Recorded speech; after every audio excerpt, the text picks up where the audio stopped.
don't you have the camera up? Emil.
All right, guys, we are back. We're bringing you the first heat race over on Lemans. Got a few practice runs in over here so everybody can get used to coming off their grid positions into the first turn. This one's even more chaotic than over on Monaco. A lot shorter time before they come into a first hairpin.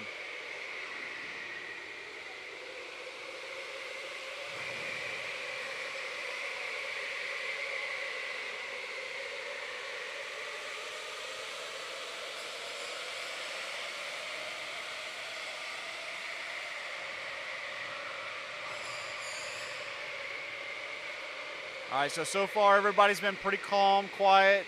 Right now the lineup is Tony Patterson, Caleb, Matthew, Colin, Austin, Brad, and Kyle.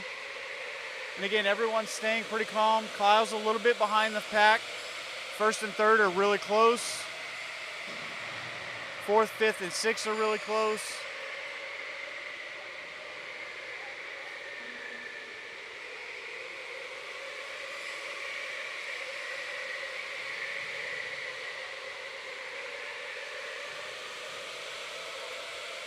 And again, this is a great start. Everybody calmed down, got a little bit of a break. They were getting rough and rowdy at the end over there on Monaco, so it's good to see everybody calming down. But Matthew and Caleb putting a little bit of pressure on Tony.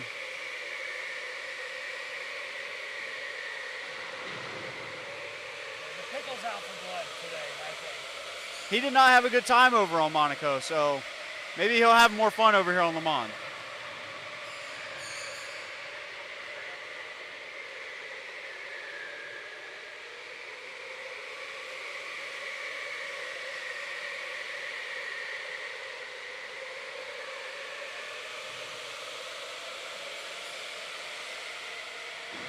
All right, we are on lap number 6 of this 10-lap heat. And again, everybody's minding their manners, really neat, somewhat tight racing. First, second, third, fourth, fifth, sixth, still grouped up. Several laps now.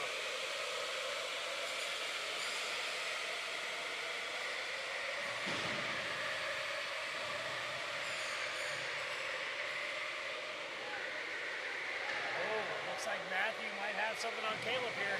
He's there, but Caleb has dominant position coming into the hairpin. And Caleb was able to hold on to that second position. Oh, it gave Tony a little extra room out there. Let's see if they can make up the gap.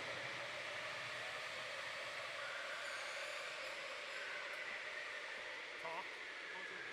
Closer to the mic. I got it. I might just have to scoot the old chair in. Well, we got yelled at by our producer. Sometimes we're too loud, sometimes not loud enough. Didn't take long for Caleb and Matt to catch back up to Tony, though. No, that's just going to tell you a little bit about Tony's ability to be a defensive driver. He's had a lot of success here today, even on Monaco. Definitely, but they should be coming up to the white flag here. races now, first through fifth, sixth, still incredibly tight. Uh-oh. We had a move there. It looked like Austin tried to put himself in, did not complete the pass on Colin.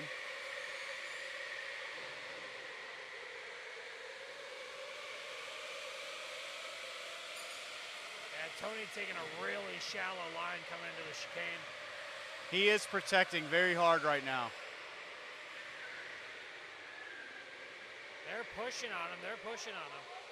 He's inside, but he does not have the dominant position. That opens the door. What an impact from Matt. Wow.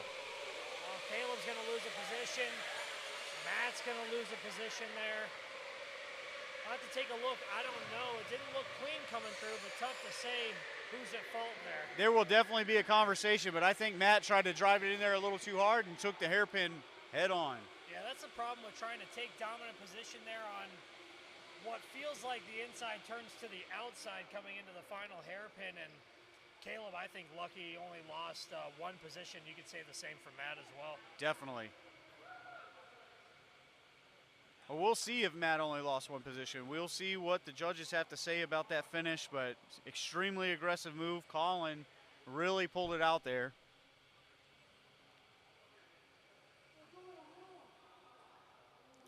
And then a good old Doyle rules from Kyle Moore. Well, that sounds familiar. I love that movie. Makes you wonder if Adam Sandler had something against somebody who is named O'Doyle, because every movie he trashes on him. I would have to imagine he did. I'll look that up later. Oh, the judges are going to let it go. It was all his own fault, so stands as is. 3 carts, 1 turn was the explanation. Hands up and walk away. So I like it. Results will stand. We got Tony coming in first, Colin finishing up in second, Caleb with overdrive coming in third. Matthew, the hairpin pillar, brings it up in fourth. Austin Harlow in fifth, and then Brad with Victory Raceway in sixth, and then rounding out that race in seventh position, Kyle Moore. Yeah, Group B is going to get a hefty workout in, just like the Group A of Monaco. 6 consecutive races to start out the field here. Man, you got to think the pickle got his bell rung. He did. He did. I'd be interested to see. I'm bringing a special guest in, guys. He's going to come hang out. Ooh, special guest is fine by me, Mark Bonnell, pole position. Oh boy. Welcome, Mark. We've missed you these last few days. Hey, yeah, sorry I wasn't here. You know, I was here in spirit. We felt your spirit here. Yeah, Don't worry. had some farming business to do. It's the only thing that even comes close to the go-karting business is the farming business. Oh yeah, for sure. I don't know. Hey, how did that? What happened there in that last turn or last deal there? It was 3 carts, 1 turn. 3 carts, 1 turn. That was the explanation we got from WKA. Ah. And the pickle himself took that hairpin head on. He did. He did. Yeah, that was pretty interesting. Interesting's the word for it. Yeah. It's a word for it. A for word, sure. definitely. Yeah, I had a couple of guys lose position. Colin able to take full advantage. Coming up, I believe he was in 4th right before the hairpin. I told you I had another one coming, right? Oh. That was a magical moment that he just had there. Not. A magically magical. What was it? Miraculous miracle. I thought it was. And then beautiful beauty. Beautiful beauty. Oh yeah, So we're just gonna there's 3. zig him. There's 3. We got 2 days left. A day and a half left. A day and a half left. Don't worry, they're Yeah, coming. I feel like I missed out on all the You did. Oh, yeah. the new sayings. You did. And you guys are gonna have to give me some notes. This is all Justin. Yeah. This is not an us thing. I'm like magical, what? Yeah. Yeah. Magical magic. Magical magic. Well, you missed it yesterday, so Matthew Pickle got the nickname of The Pickle because Daryl comes running over here and says, "Did you see the pickle do that?" Nice. So it's just kind of stuck with us. Pickle costume. I've heard that I've there's a heard pickle rumors of costume. this. That is through the grapevine. I think we may see a pickle costume make an appearance today. I feel like we're missing out right now. Yeah. Yeah. I I guess we're really in a pickle. That's right. All right, guys. Looks like actually we've got the same groups here, Group D and Group E. We're just gonna flip inside and outside. Still looking at Caleb, Austin, Colin, Kyle, Tony, Brad, and the pickle himself staying in it. We'll see. I'm curious to see how he recovers from that. It might change the way that he drives here in this race.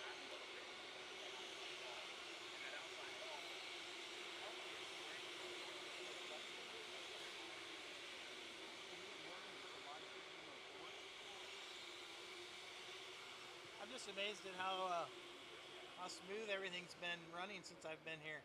You should have saw it yesterday. Yeah, yesterday was something else. We were obviously it's qualifying, but zero contact, all point buys if anybody needed to get close. Karts would come in, we'd have 15, 20 seconds to recap the race, and we were on to the next. Wow, that is incredible. All day. If only we could say the same for today. The officials do have to take a little additional time, talk with all the drivers, especially after ones where potentially penalties are involved. We saw it right there. No penalties enforced on the first race here. Yeah, so far we've only had 2 penalties today. Not massively impactful. Just a couple positions here or there, but we got everybody lined up. Curious to see here. We have Tony and Caleb out front again. Tony was able to pretty much hold the commanding lead at first the entire race.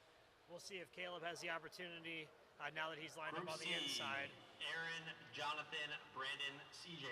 What race am I looking at on my schedule here?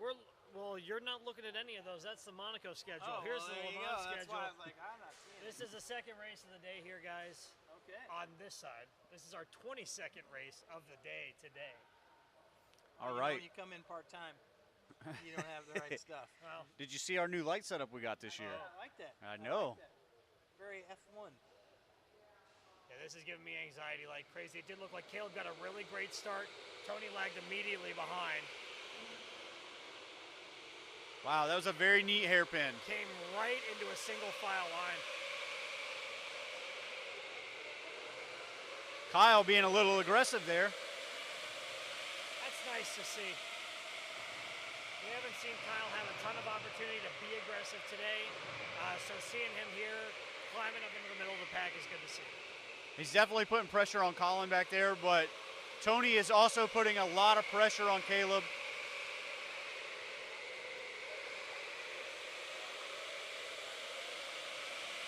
Wow, he made the pass. Kyle made the pass.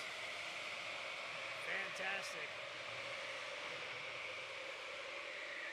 Let's see if he can close the gap here. Right now, Matthew had a little bit of space. We're going to see if we see this 3rd through 8th start to bunch up, or 3rd through 7th, rather.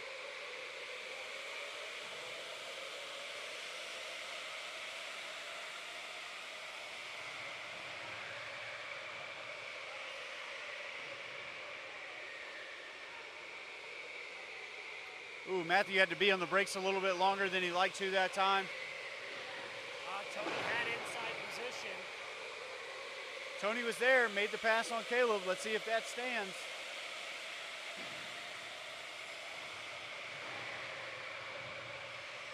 Haven't seen any notification from the officials. Right now, it does look like they're gonna let Tony stay up front.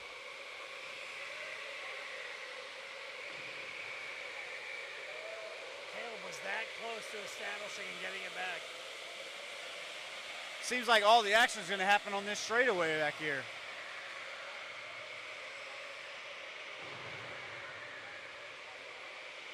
Caleb he's letting Tony know that he's right on his back bumper.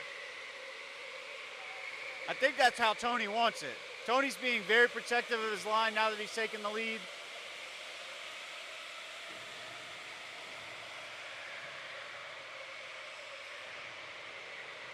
Matthews right on top of Austin.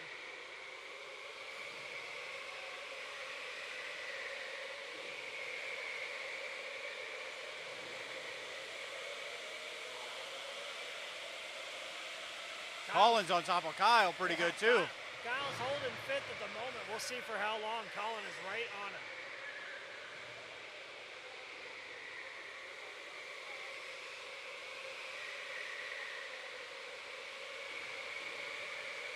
We're coming across the loop at lap 7. I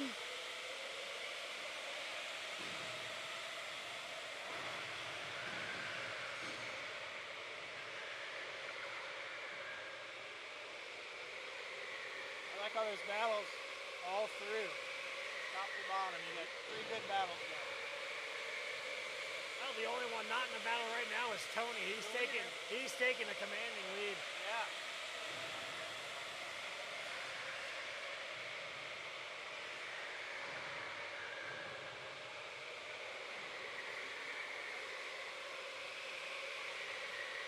Coming across into lap 9, if you're Caleb, you're going to have to shift to a completely defensive line, try to hang on to second place here.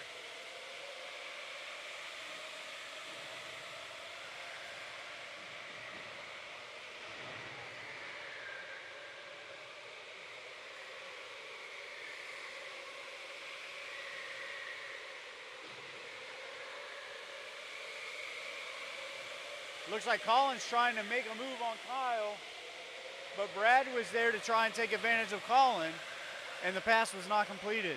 White flag's coming out now.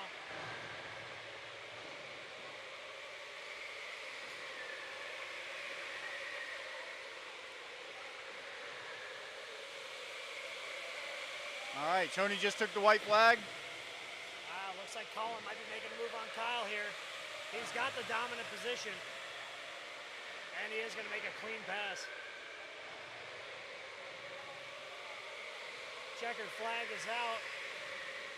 Oh man, Kyle just went way too wide, gave up the position to Brad on the last lap. Ooh.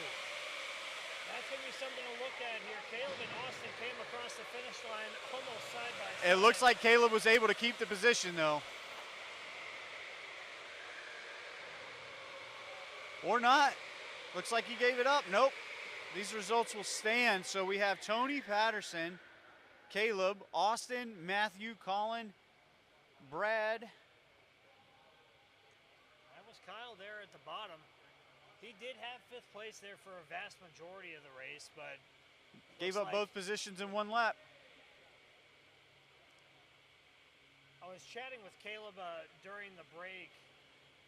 Definitely something that he was concerned about coming into these races here was he was not sure where the right defensive line was on this track. Wanted to take the first couple of races to test it out, and Tony was able to take advantage of him testing some of those lines. I don't think he was testing defensive lines. I think he was testing offensive lines because he was making his way through the field there. Yeah, I noticed they had a little conversation there after the checkers with the leader, and I'm not sure what the bottom of that is, but probably just a check up. There was question. We were wondering if the pass from Tony on Caleb was going to stand. It felt like it would. I know they're probably having a discussion about that. It was really one of the only things you could even contemplate talking about. Well, nobody's paying attention to us over here, so I think we need to get a softball to throw at them. My assumption at the moment is that those results are going to stand, unless we hear from Eric here in a moment.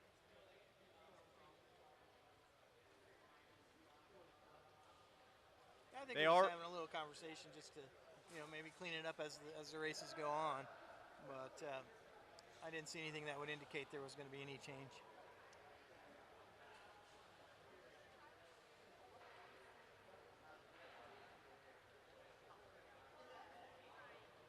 Yeah, we're going to take a few minutes here. Looks like some of the officials are still going to communicate here in the pit, make sure that they're all good with what everybody saw. Did see a lot of action in that final hairpin. A lot of guys are coming through this middle straight, finding some dominant position, but the dominant position through that straight is not the same as dominant position in the hairpin. So that's where we're seeing some of that action, some of those passes.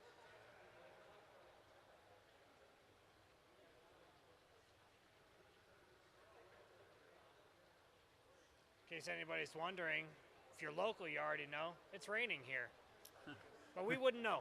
We're inside. I don't know. The roof drains sound like waterfalls, so I was a little concerned for a minute. Yeah, I thought it was a sink running, but who knows? Yeah, we need some rain, though. Yeah. It's been a dry year, and it's nice to see. And we're all in an indoor situation, so I love rainy days. People are always like, oh, no, it's going to rain. Your business? I'm like, no, we love the rain. Well, that's when you come out and do some indoor karting. There's a song for that for the farming folk, right? Yeah. Rain is a good thing. That's right. I've heard that. Yeah. Yeah, and I love the rainy night. There's that song there's another too. one. Yeah. Don't you do corn too? Oh yeah. Well, where's the whiskey? Yeah, there you go. I think that Justin's just got a Luke Bryan thing going on right now. Well, listen, I don't really like Luke Bryan, but I do like whiskey. Well, who doesn't? it seems like we got another race heading to the track. Most of the field here is too young to have it, but I guarantee you most of them are going to if not all of them are going to want to drink after the day. If you're old enough, I'm sure they'll be visiting the bar later. 16 races today. No kidding. Luckily, we have one right upstairs. Yeah, right Exactly. upstairs. Yeah. We're going to be playing blues music for everybody too, so we can put you in the extra somber mood. All right, guys, race 3 coming up here on Le Mans. We've got groups C and E. You'll be used to Tony, Matthew, and Brad from Group E.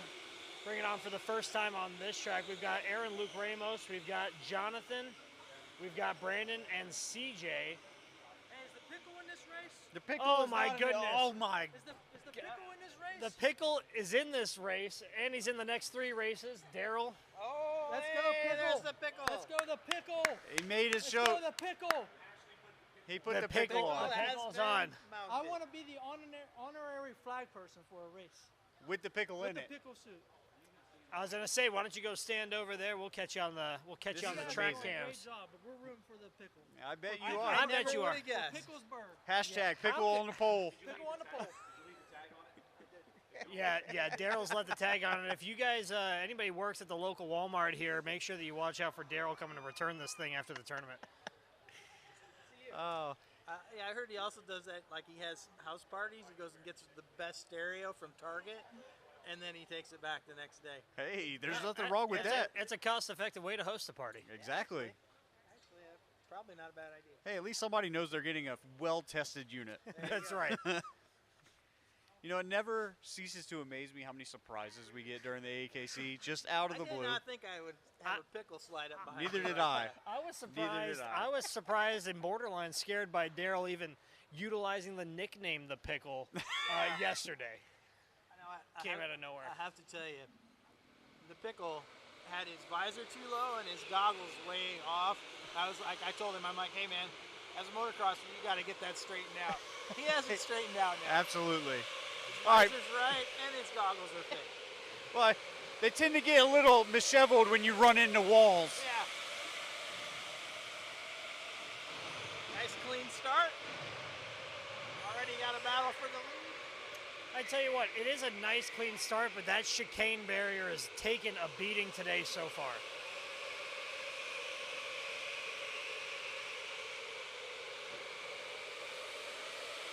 Now you guys got to tell me, I got here late. Why does the one cart have a bag on the back of it? So that's our on-cart camera for the live feed. Oh, gotcha. So that's where all the battery pack and stuff are to I got power it. that. I figured it was something to do with that. I didn't know if maybe that was the EMT cart. Yeah. That would make a lot of sense. Well, not a great cart to put the camera on. Aaron's got a bunch of open track out in front of him. Tony's close behind, though. He's followed up by Jonathan and Matthew. First through fourth and fifth through seventh have kind of separated themselves.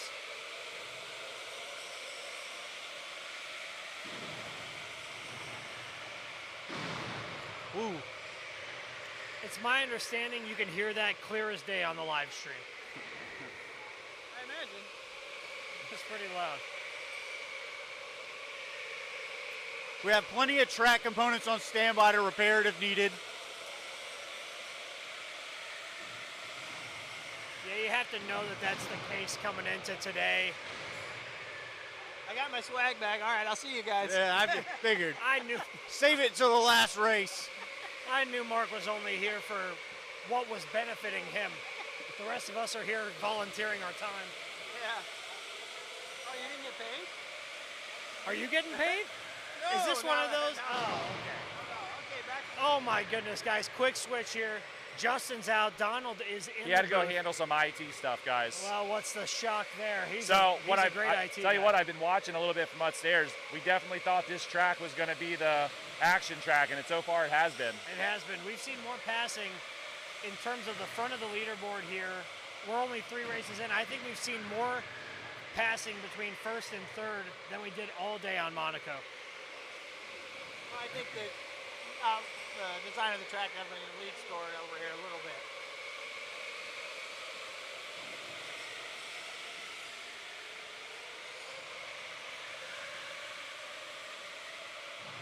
pass right there. Yeah, looks like the pickle gave up a spot. Oh, I tell you what, he came into that hairpin. I think he sat on the brakes a little too long. He's fallen back into 7th. I definitely think that was a smart move because he did not have dominant position. That would have been considered a dive. Yeah, guys, that was Brandon from R1. He's going to have a little bit of time to make up here, but from what we've seen between 5th and 7th, I think that gap can close quickly. I've been watching this pressure that Tony's keeping on Aaron.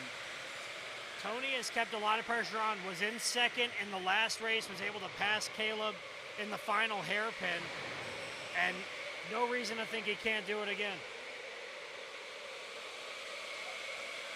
We are 10 laps in, so 2 to go. White flag will be coming out.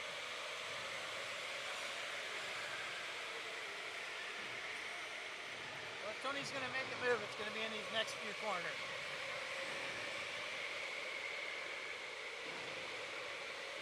White flag is out, final lap. Yeah, I don't think he's close enough to make a move, but we'll see. I was hoping with Daryl coming by that we might see Matthew move up a few spots. He's still in the pickle costume. I imagine we'll see him in there the rest of the day. They're coming across the finish line here. It looks like those standings are going to stay. We've got Aaron coming across in the lead, followed closely by Tony and Jonathan, rounding out the top 3, and then Matthew, CJ, Brad, and Brandon coming up the bottom of the field. That was a good race. That was a good race. Not a whole lot of action at the front, but we did have some position changes in the final 3 spots. You know, when you get to this level, though, there's not going to be a lot of... I mean, these guys are all pretty much on the same level. When you look at the top to the bottom, there's not a lot of difference. Absolutely. Absolutely. We talked about this yesterday. You know, the qualifying position's not necessarily indicative of the ability to do position racing, but we're talking about 4 or 5 tenths of a second separating 1st through 19th during qualifying yesterday. These guys are coming in all with, obviously they're the best of the best. Yeah. So, you know, you can't really expect anything less than that. Yeah, it's amazing how close they are. And, you know, it does, a little driver ability does come into it, and racecraft, of course. Oh, absolutely. Absolutely. I'm going to slide over, Mark, not to say that you smell bad or anything, but hey, I get it. we both can have a microphone Yeah, here. so why not? Everybody split, huh? Why not? Well, I'll just slide over. Yeah, there you go. Over a little bit. We'll sit over here for a while. All right. Guys, looks like coming up yet again, 4th race of the day. We've got Group E. You're going to see Tony, Matthew, and Brad. See them 6 times in a row to start the competition, and then the last couple races scattered throughout the remaining sessions. We're looking at Group B here for the first time coming in. We've got Jason Anderson. We've got Bailey, Elise, and Joe, your Joe's driver. Yeah, Joe Dombrowski. I'm sure you only have good things to say about Joe. Oh, Joe's I'd awesome. imagine. Joe's raced with me since he was in juniors, believe it or not. Fantastic. He came out of junior karts, you know, so he's I think he's in his 9th or 10th season Wow. of racing, and Has he represented you here before? he was here last year. Fantastic. Yeah, he was in Jacksonville last year with us, and then we had another driver there, Cale Carpenter, last year. One of the things about Joe, though, is the first time he came in, he was wearing a NASCAR coat. He was a little kid. Yeah. I remember him coming in, and I was like, man, and he was really dedicated. He said he wanted to race, and cool thing is, the winner of our AEKC league was actually got a chance to race a sprint car, Wow. an actual That was your 410. prize you gave Yeah, to them? Joe got to drive one. What You should an ask him honor. about it. You're probably Yeah, so he you're the was- coolest track owner, Mark. Thanks, man. You really are. I try. Well, we don't have a Lamborghini or anything for a rental. I don't either. Oh, you don't anymore? I don't either. Oh, good. I haven't seen you in a while, Mark. It's been Yeah. 3 years since I had a Lamborghini. Oh, well, you know, I haven't been there in a while. So if you guys missed out, sorry. Yeah. I can't help you. Yeah, but Joe had an amazing time. I guess he did a great job. You know, if you haven't never driven a sprint car, I have. It's pretty odd to get in one. Have you ever been in one? No, I'm not the racing type, believe it or not. Well, imagine that you're sitting in this chair, because this is exactly how you sit in a sprint car, and then you run the throttle with your heel. Yeah, And, no, if it's not anything like driving my car, I ain't doing yeah, it. it's a unique experience. And you can't see anything over here because you got a wing over here. So, yeah, you can't see anything to the right of you, and it's an experience. And Joe did a great job. You just have to we'll have to interview him about it. Yeah, I'm sure. See how he I'm did. sure it's going to come up. Yeah. We've got racers hitting the track right now, guys. I'm going to take a quick recon lap. Big story out of this Group B yesterday is Jason Anderson sat, I believe, coming into the very final race of his qualifying over here, was in 16th place. Managed to put up the second fastest time of the day in his final race. So he sits out front in his group. Don't be surprised to see him. This is going to be a great competition here on this track. Jason and Tony starting out right up front. Obviously, we've seen a lot of Tony over here on this side. Finished pole on Monaco yesterday and had a great showing there earlier today. So this is going to be a tight competition. I would not be surprised if those positions change or if you just see them bumper to bumper the entire race. Yeah, it's going to be interesting. You know, they're starting in positions they're not normally used to, because these guys typically in their own centers are the elite of their center. So some of these guys not starting in the front or middle. Yeah. It's going to be interesting. There's no doubt about it. We've seen that, we'll say, cause some problems today, although we've seen a lot of movement from the middle of the pack and trying to move towards the top, at least on Monaco. Haven't seen a ton of it over here today. Again, this is only our fourth race over on this side, but, you know, these drivers at the end of the day will have finished 16 races each. So a lot of fatigue's going to start getting to them here as we get close to the end of the day. But first race is moving quickly here. Looks like everyone's gridded up. We've got our WKA official, Eric. He's going to pick up our F1 light sign here. For those of you just joining us, this F1 light sign is brand new to the AEKC. Lights all turn on one at a time, and they all go out somewhere in between 4 and 6 seconds randomly. And I'll tell you what, it feels like an hour watching these turn off. It does. It's amazing. Lights are out. There it goes.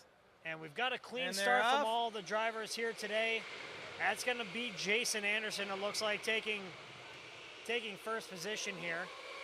And Tony is shortly behind.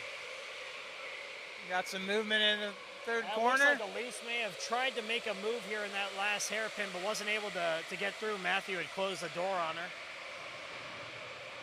Your top two are slightly ahead. Yeah, this is not surprising. You've got Jason and Tony already leaving the rest of the field behind. Elise is taking a really shallow line coming into that last hairpin, hoping that Matthew leaves the door open for her. It hasn't been there so far. Oh, Matthew rubbed the wall there, so this is going to be her opportunity on this lap. She's going to have a good opportunity to pull alongside here. Not quite, but she's right there. Yeah, we've got third, fourth, and fifth are really jammed up coming into that hairpin. We could definitely see some contact here shortly. And speaking of contact, that chicane wall has been a problem for these drivers today. Is not helping anybody's racing line. That's not the kind of rubbing you want to do. No, that one definitely slows you down. When we're racing for position, it's certainly not a wall you want to make contact with, but has been so common here in this race and in the races just prior to this. Jason still has a pretty decent lead over Tony, but Tony's not going anywhere. He's hanging in real tight. Matthew's starting to separate himself from the field as well. It's maintained that 0.8 of a second lead. So the top two are running pretty consistent. Got some different lap times out of the next three, though. Yeah, Tony running slightly faster lap times than Jason, but probably too small to tell. Their gap is getting pretty sizable. This field has begun spreading out. We've got Jason and Tony, like we said, out front, followed by Matthew, Elise, Bailey, Tolson, Brad, and then Joe taking up the final position here. He's not going anywhere either. Now Matthew's running the fastest lap of the race so far, and he's actually making up some time. Let's see what, yeah, he just took another 1/10 of a second off. He might be able to get close to him, but I don't think he'll have enough laps to get on.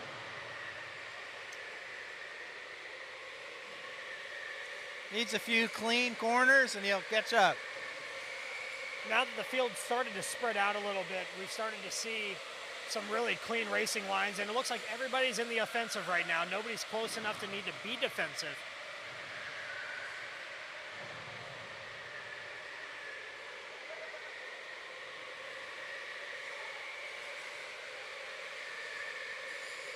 Jason's run the fastest lap of this race so far, and he's trying to leave Tony behind here, but these gaps can be easily overcome.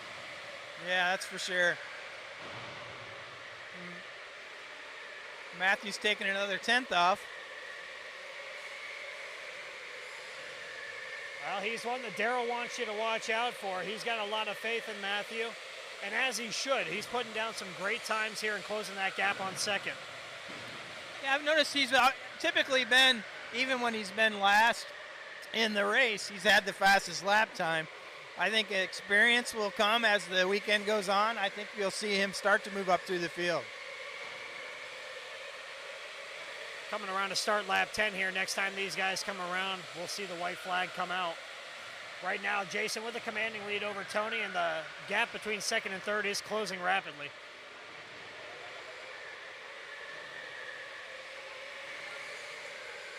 All right, the white flag's coming out.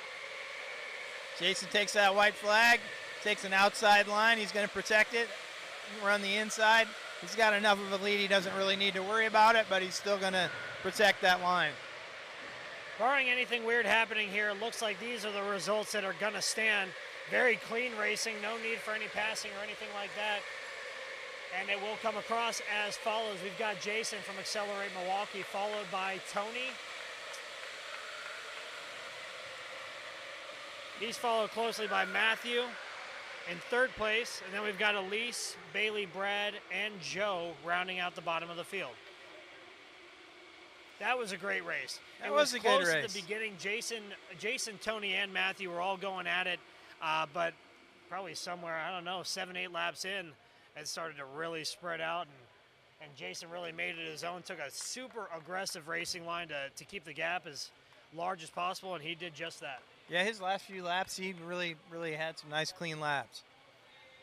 All right, as the drivers come in, let's take a look at our next race, fifth race of the day. As per usual, sticking with Group E, Tony, Matthew, and Brad. And then we're going to see Group A for the first time here on Le Mans. That's going to be Alex, Nate, Teddy, and Aiden. Now, interesting thing here, Alex did find that pole position here yesterday. Got a few bonus points, 3 bonus points to be exact. And I'm curious to see, again, we keep talking about Tony and his ability to either be incredibly defensive and do it very well when he's at the front, and his ability to be aggressive when he's in second or third coming up the leaderboard. But you put him against a guy like Alex, who has the fastest time on this track so far, and not sure what to expect right off the bat. Well, one thing's for certain, it's going to be close. And so that start's always important, like all racing where it is, but in electric karts, it's typically super important.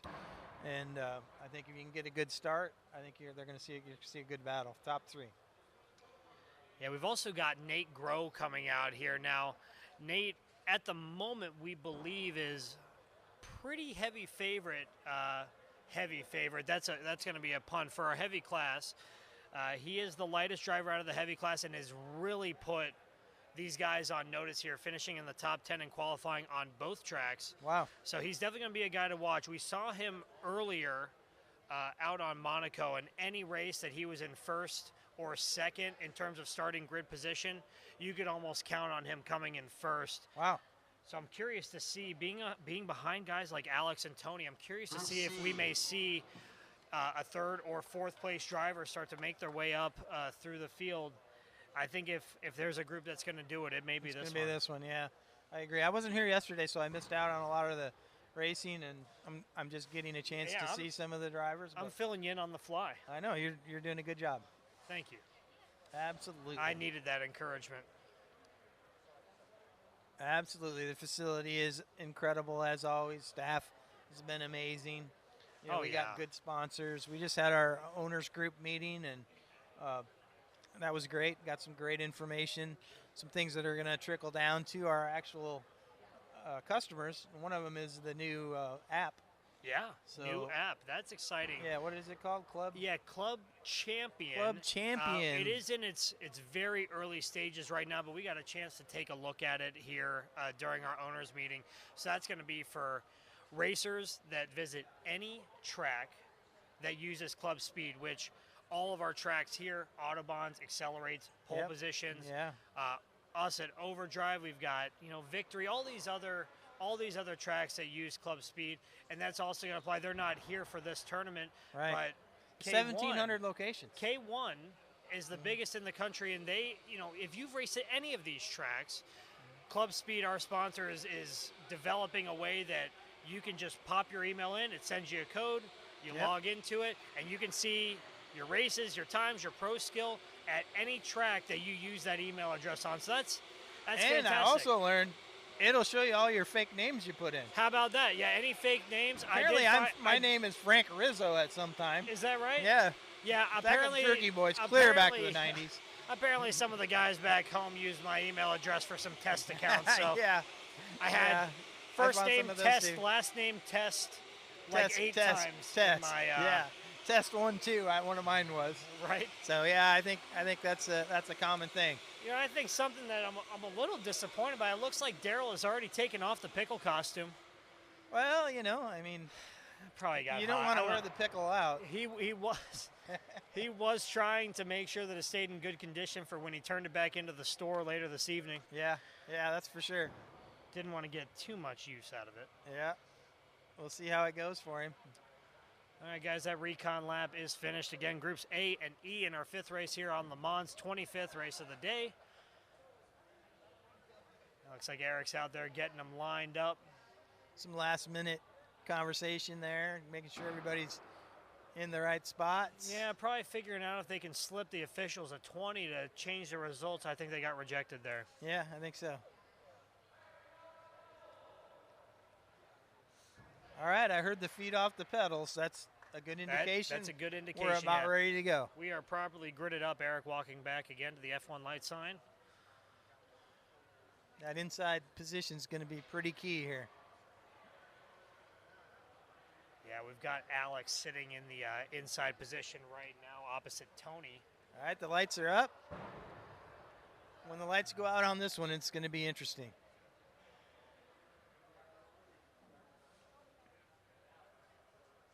Man, that does seem like it takes a long time. It does. Lights are out. Clean start for everybody. Wow, that was a clean It start. looks like Tony moved immediately into second, not going to attempt to take first to make sure he doesn't lose a position. And we've got a spin out here in the first hairpin. Hands are up. It looks like we've gone to speed one here. Let's take a look.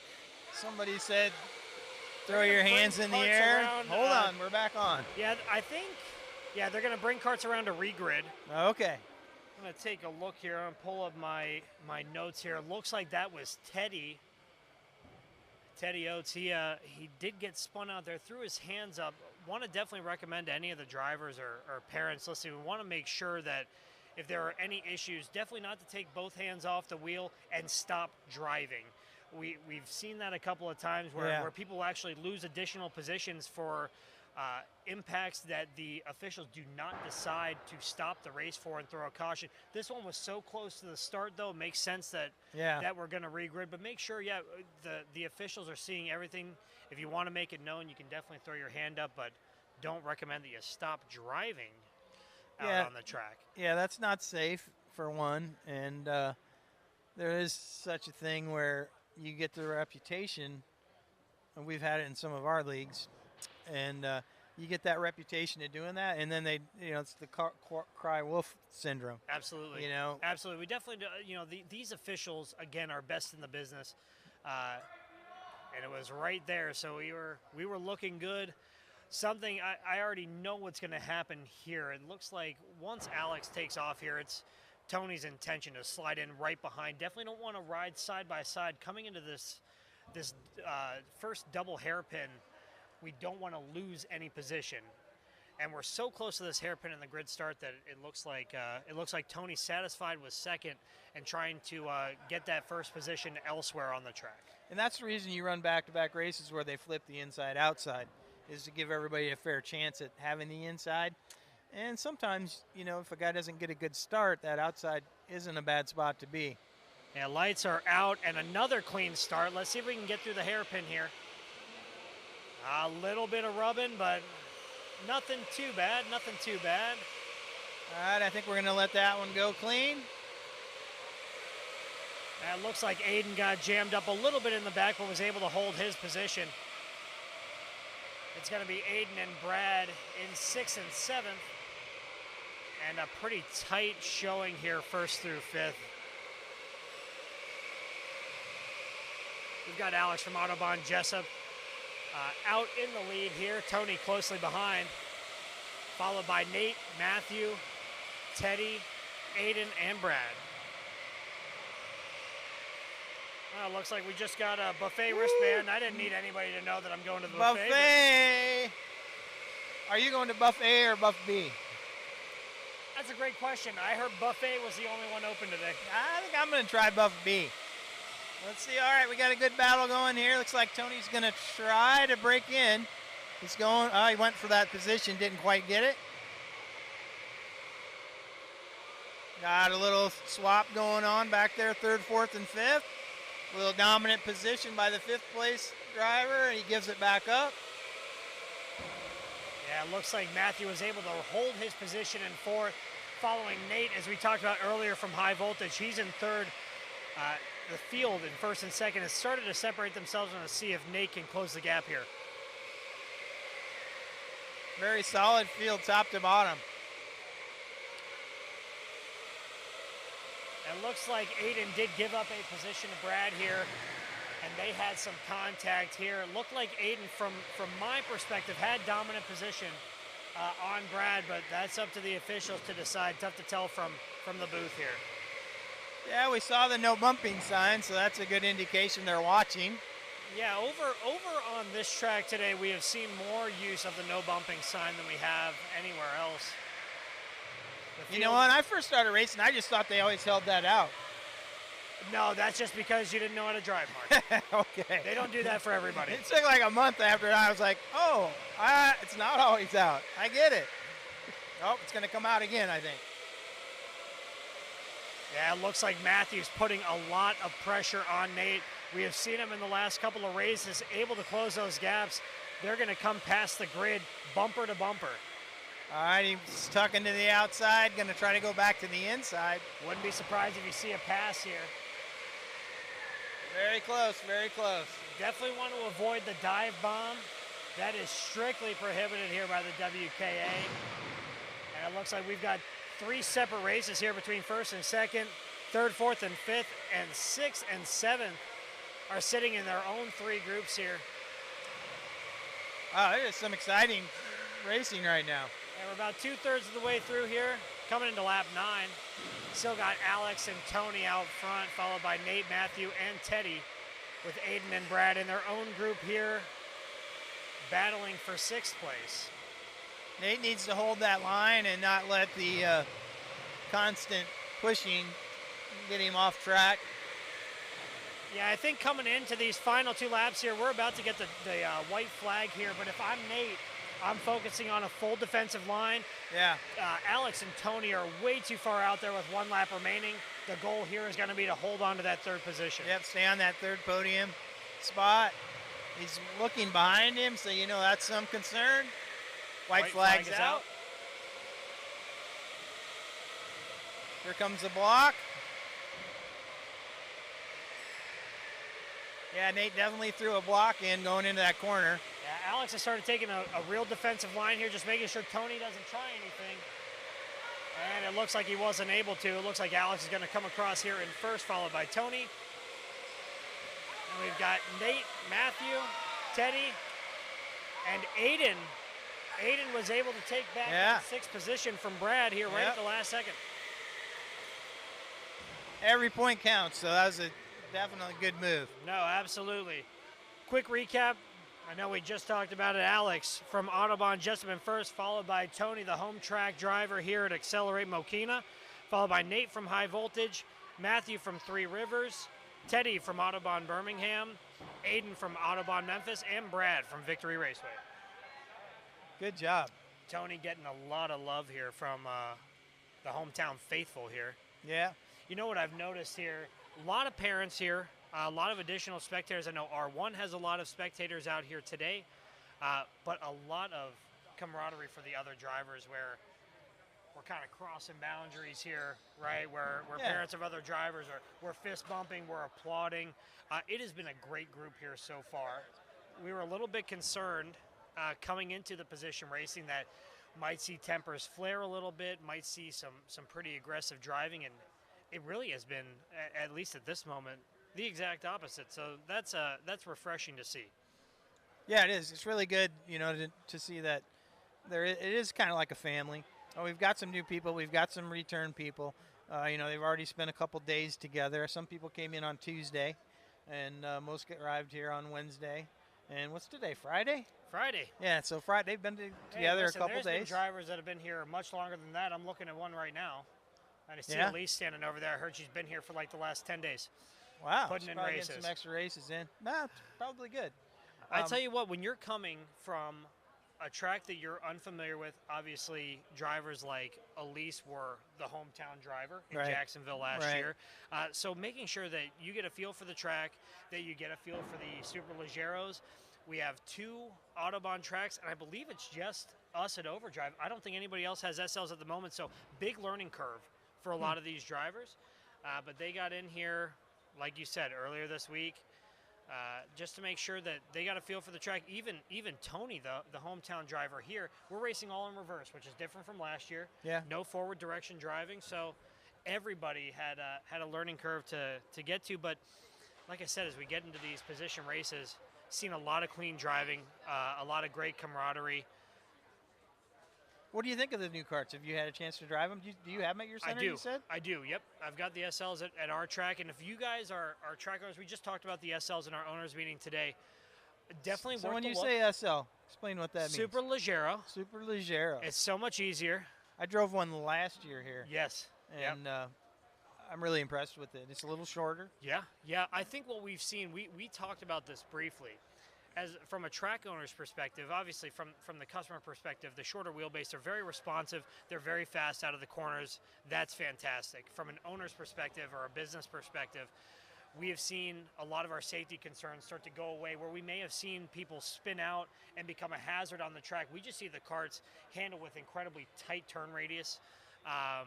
And then actually that new bumper system, they've got new shock absorbers. We've seen less, and we don't like to see it, but it happens at all tracks, you know, where karts can get up on top of each other just from the way that the impacts are distributed. We haven't had any knock on wood. I know Audubon has said the same thing. They've had theirs for almost 7-8 months. Wow. And that is just a huge thing from a business perspective. So if you're a track owner and you're in the market for new karts, definitely give the Super Legeros a look from OTL. They've been great. Kart One is one of our great sponsors here, and we got a great little demonstration from Sergio with Kart One. He's the rep that's with Kart One here today. And then we also had a nice, like you talked about, Club Speed, Shingo and Victor, and those guys. They did a great job communicating with the track owners on some big things that they have coming out, not only for us as business owners, but for our clientele as well, which we talked about with their new app online coming out. booking is amazing. Absolutely. Their online booking app is great.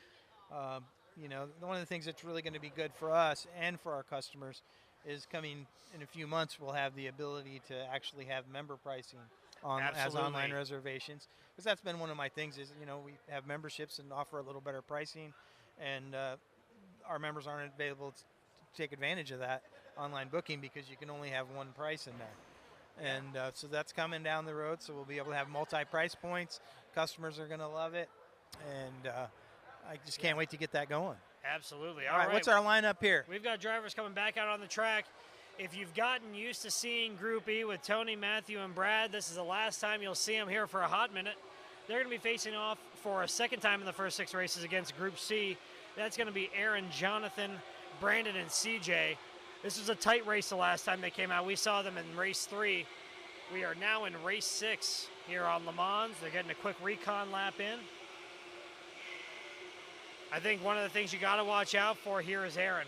Aaron's had a great showing here. He was very successful here on this track in qualifying. He's had great success here in his first race. My understanding, I believe he did. He won that first race here in race 3. So we'll see if he can repeat here.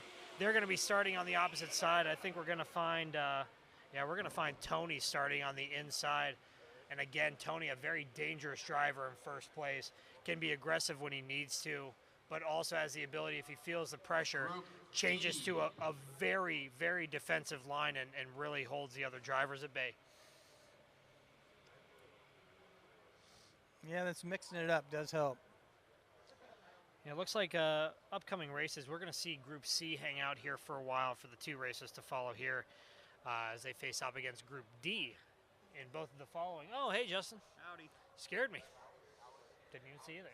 What's going on? I'm the fattest ninja you will ever see. Handsome. You say baddest? Fattest. Baddest. B with a Baddest. B. No, fat. with a Fattest. Okay. Oh. All right. Okay. Now- Well, I'm not a ninja, but I could probably take on that fat role. Justin, what's the word? What's the word? You've been gone for a minute. Anything good going on? I think the driving is getting to a lot of people. A lot of complaints of blisters. So Oh. we're just trying to. I see some sweating going on. Do you blame that on the racing we've done here today, or do you blame it on the 900 races they did prior to the competition prep. starting? All of it combined. I think it was put very eloquently by someone else. They are not conditioned for this level of competition at this point. So. Yeah, if you're They need to come race some of those 12-hour races that I I agree. race, 'cause if those will you're, get you if in you're shape, in Group even E, though I'm not. I imagine that you're feeling that pain right now. This is the 6th race, which means that Group E finally gets a break here. Yeah, big All right. fan of this group here, guys. Aaron, Austin, Okay, the lights up. Jonathan Collin. Lights going off. Joining the fight here. Oh, Wow, I thought Hold I was on. big. You had 2 chairs. Well, I sort of slid over. I didn't. which way do you want to go, Justin? You coming this way? I like it's time for a James sandwich. I didn't. There was a James sandwich here. All right, they're a off. little bit ago. All right, we're off. Now, that's as I expected on the inside here. Tony's going to take command of first place here.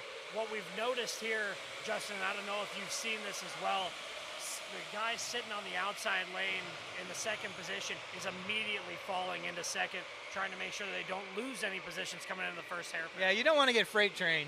No, Is- not at all. you know- Especially because you have such a short amount of time between takeoff and that hairpin, you have Yeah. to dive in immediately. Yeah. Yeah, definitely the safer play, but Tony and Aaron went back and forth in the last one. Aaron came out on top in the 3rd race of the day. We'll see if Aaron can hold his own while Tony's out front. Matthew and Brandon have a great battle going there for that 3rd spot. Brandon was really aggressive on Monaco, so let's see if he can continue that over here on Le Mans. I have seen him be aggressive. The last time in the last race, it actually cost him a couple of positions, so I'm curious to see how it impacts his drive here in this race.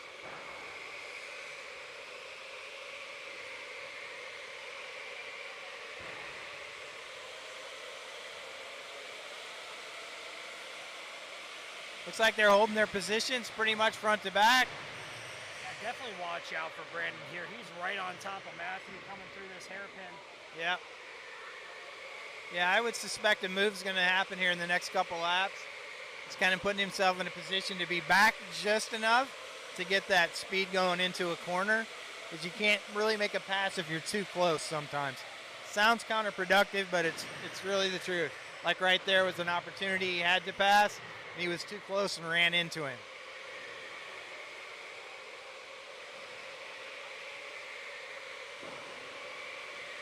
Running some good times, top to bottom. Leaders are out there about a second out of front. They're within a half a second of each other. Yeah, Aaron's been able to keep real tight with Tony. And then, I Had see a a black black flag flag warning for Brandon. look here. Looks like Brandon did take that position. He actually gave up an additional position, I believe, to Jonathan, who came through while he was allowing Matthew to get his spot back. And it looks like Brad just punted CJ coming into the straightaway. Yeah, it might be something worth taking a look at here. That's the first black flag I have seen today where we've actually had to give it back on the track. Well, I don't know if that was Matt or if it was Jonathan or if it was Brandon. I don't know who took the black flag on that. Brandon, I'm pretty sure. I think it was Brandon because I think he overtook Matthew on an aggressive pass there. And then he punted Matthew all in 2 corners. In giving that position back, like we said, Jonathan able to take advantage as Brandon slid over. That's going to be one of the crucial things as we see more penalties get doled out throughout the competition, is you have the full lap to give it back. And make sure you do it in a time where you don't lose more than one position. A lot of banging going on out there right now. That means they're really trying to get the most out of their karts and the most out of those tires. Then we get the don't hit wall sign, and then of course immediately after that another wall hit. I had not seen the don't hit wall sign yet, only the no bumping sign. So oh, that was the other one I thought they always held out when I first started racing karts. That's just for you. I raced for quite a while. Didn't realize that not everybody got those. Jonathan is really great taking battle advantage for here, third. bumper to bumper with Matthew. We're in lap 10 here. White flag's about to come out. Jonathan's going to have to make a move here. I don't think he's close enough. Lap to get it done. I don't think he's close enough. Let's see how this corner comes down here in the far end. Yeah, I think he just slid out just a little too much. Yeah, that's who we're watching here. Tony and Aaron giving themselves a decent distance here. We'll see if there's any passing late. Nope. Looks good to me. Tony's going to come across here and first, followed closely by Aaron. With Matthew, the pickle, taken in third place here. Jonathan able to gain a spot here, finishing in fourth, followed by Brandon, Brad, and CJ. It'll be interesting to see if anything comes out of the Brad-CJ situation that came out of this last hairpin to the straightaway, but they are having a word with Brandon out there on the track with the WKA officials. Brad and CJ have stopped over there as well to discuss it with them. It looks like they're going to make their way over here. I'm curious to see if we hear from Eric. He'll make his way over here after they're done chatting with Brandon.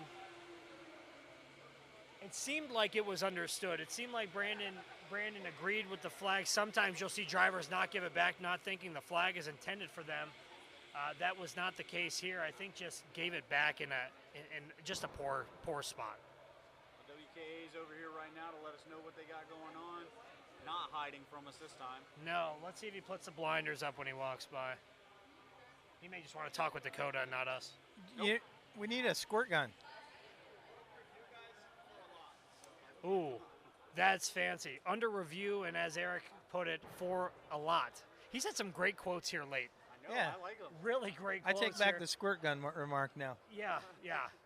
So what do we have to look at? We have to talk about Brandon. That's what they're going to discuss here to make sure that he did give the position back. They'll go over that, and then we obviously have some concern between Brad and CJ and how Brad ended up in sixth. Just want to make sure we're all good there. And there's just some questions. So we'll get Kevin and Eric together. I wonder if through all of the contact with Brandon, Jonathan, and Matthew, if one of the other guys, either Matthew or Jonathan, made some illegal contact as well. Very well could have been the case. So I think just making sure that Brandon was the one that needed to give up that position, and that could really change up the middle of the field here if that's not the case. Well, while we wait for that, let's see what's up next. Looks like Group E is going to take a break. Well deserved. We've got Group C staying out here. That's going to be Aaron, Jonathan, Brandon, and CJ. And we welcome back Group D, and if you like overdrive, you get a double dose. We've got Caleb and Kyle both here, and we've got Colin and our defending champion, Austin, from Need to Speed. This is an exciting group.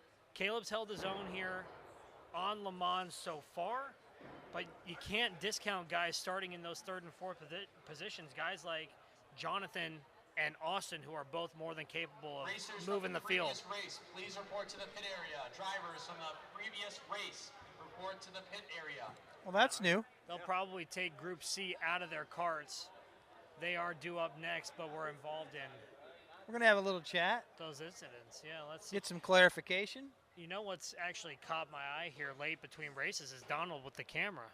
Yeah, I noticed that. What's going on with that? Where's Christina at? Well, he got conned into it because we needed a little help. So Yeah, sometimes you need a little help. The stipulation for Christina was you take the camera, I'll help you.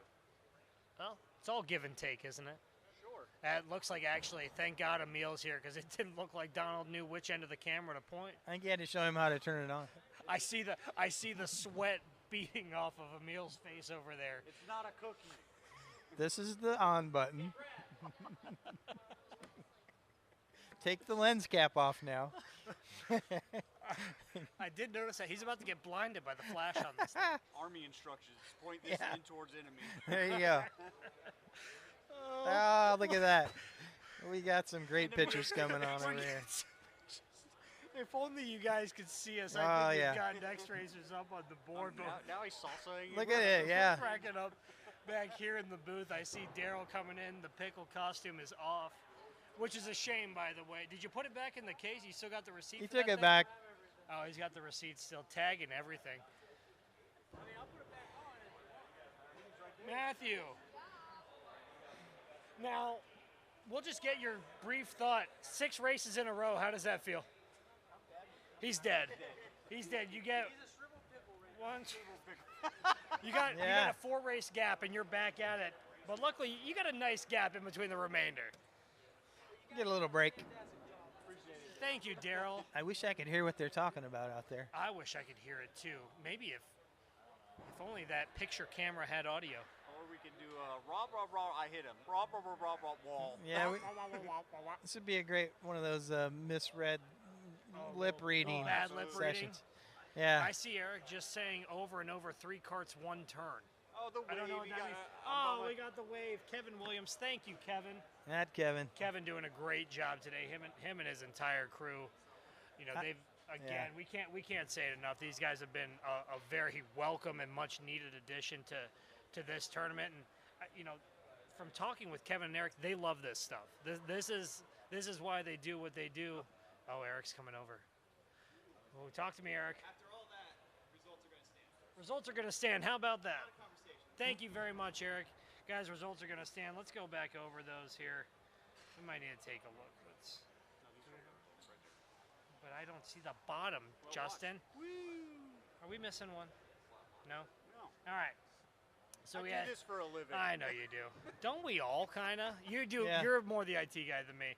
So we're going to finalize those last race results. Had Tony in first, followed closely by Aaron, Matthew, Jonathan, Brandon, and Brad. And we are missing one, CJ at the bottom. See, he says he does this for a living. Listen, I knew I was hold on. right. We do this because we love Kyle, but he's not always the best guy to look at in last place. We want to see him up here in first, second, or third. That's right. So That's right. Well, he wasn't even in that race.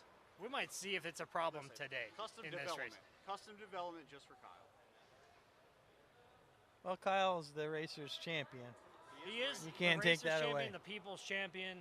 Yeah. Again, a lot of questions actually in the live stream about Kyle and the fact that Overdrive has 2 drivers out here today. Kyle invited back here by the AEKC as a racer's liaison to not only compete but help the drivers if there's any frustrations, having that team building and camaraderie. If they have questions about potentially doing a protest with some of these calls, that is Kyle's role here. And the tournament's lucky to have him. I'm lucky to call him one of my drivers here today. And friend. And a friend.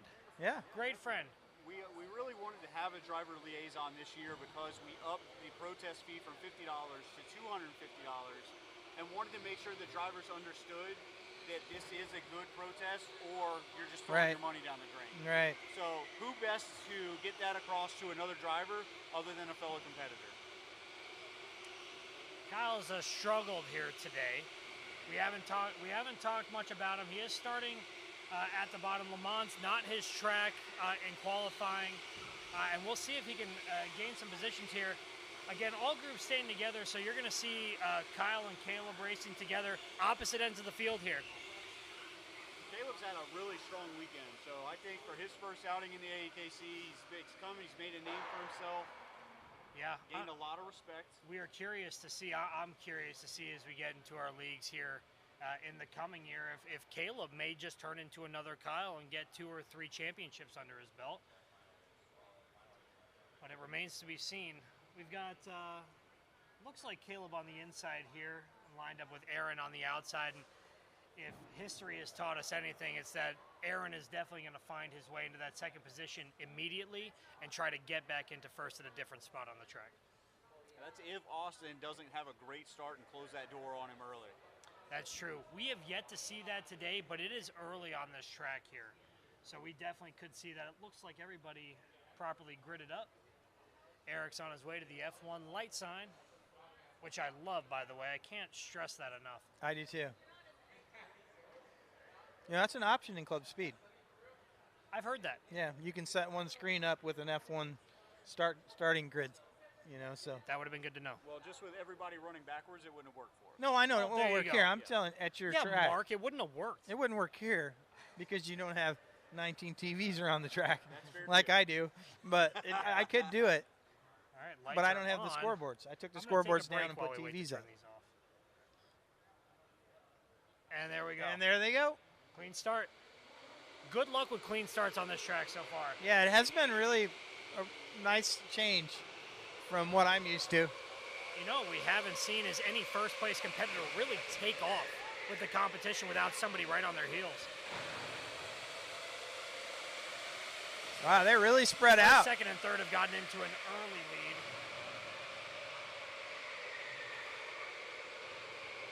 Looks like Caleb's sliding out a little bit in that first hairpin, and Aaron's going to take advantage there. Good battle for sixth.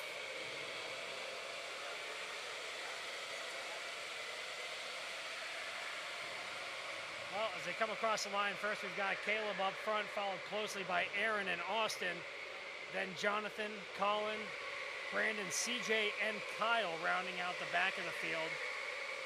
Looks like we're starting to spread out here. Caleb's got a pretty decent lead, and Aaron's got an even better lead over third.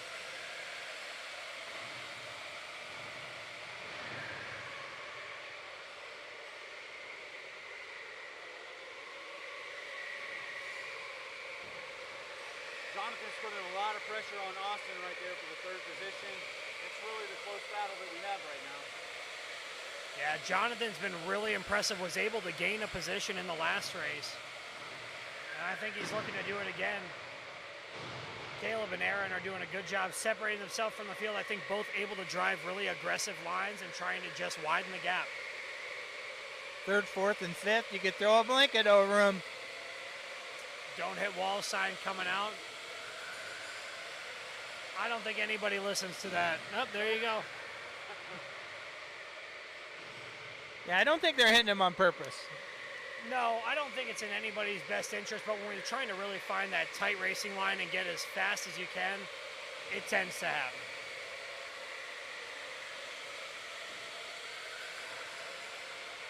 Caleb out to a really nice lead. Aaron all by himself in second as well. Still got Jonathan really pushing Austin for third. He is on him.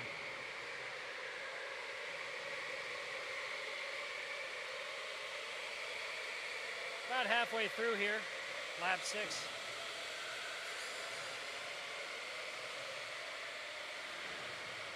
Now it does look like Aaron's running a slightly faster time than Caleb. Should be able to close the gap a little bit. He may be running a slightly faster time, and Caleb's definitely pulled away from him considerably. Third through sixth now are bunched up. Yeah, we've got fights for third. We got fights for fifth. We're coming up here to start lap 8, about 2/3 of the way through this one. Jonathan needs a nice clean lap to get just close enough so he can hopefully make a pass. I don't see Austin letting that happen, but we're going to find out here shortly.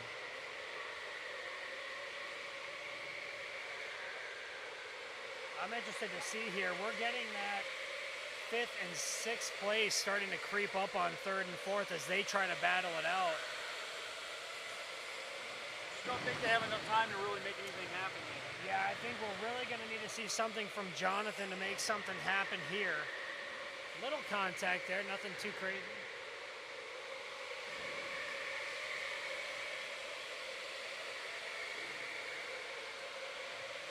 Starting on lap 10 here, next time Caleb and Aaron come through, it's white flag.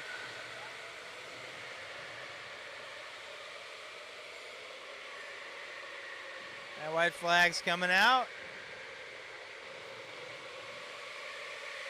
Caleb's got a nice lead.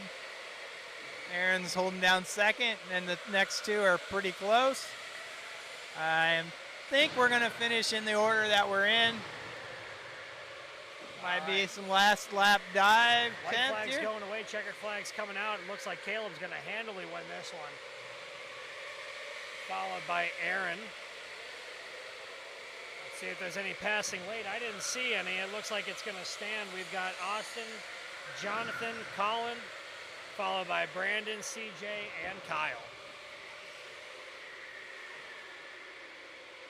That was a good race. Not much to talk about there. Nope, everybody kept their nose clean. It was really respectful. Common theme of this competition. I really think coming into today, we got a lot of racing left, but up to this point, I think we expected a completely different type of racing from these guys. Everybody's super respectful. No real aggressive lines. If the opportunity isn't there, they're leaving it alone and trying to find the right opportunity to pass. It's not Sunday yet. It isn't Sunday yet. Or Saturday. Well, we moved everything. you know, if not it's Saturday. Sunday, Yeah. we're all going to be kicking back on the couch, hopefully. Go Jaguars. Yeah, I don't get down with that, but that's all right. You can. Is it the Broncos for you? Absolutely not. Thank goodness. Yeah, I'm sorry. I apologize to any people from back home watching that are fans of the Broncos. It looks like we might be going over to Sean here for an interview in just a moment here as racers start to get out of their carts. Let's figure out who we're meeting with here. Could be any group of 4 racers. Let's see. Everyone's It looks moving like around. Austin. All right, he's going to be interviewing defending champ. He's not going to interview nobody. Oh, you know what? Sean was going to interview Austin, but they are trying to get him into these carts and get him ready to go. It's actually going to be the same group coming out. C and D again, just in opposite order. We've got Aaron and Caleb, Jonathan and Austin, as we mentioned. Brandon, Colin, CJ, and Kyle.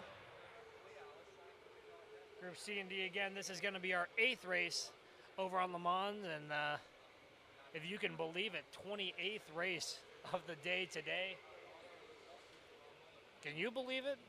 You mean 28th race of the weekend? Nope. Fair enough. Today. Today. Trying to think of what we had yesterday. I think it was just the 16 races during the day. Well, every driver got 16 races. I'm confused. I know. Let's Yeah. just go with that. Every driver got 16 races yesterday. Every driver's getting 16 races again today. Hence the blisters. It looks like we are going to go back out to Sean here in just a moment. He's pulled a lease from the crowd here. She's got the gloves on. It She looks like does. she's ready to box She's Sean. throwing punches already, but Sean, we're going to send it over to you. All right, great. So I'm here with Elise representing Audubon Indoor Speedway Jacksonville. Elise, obviously somebody who's been returning. You're a veteran at this point. Tell me how this feels comparatively to where we were last year.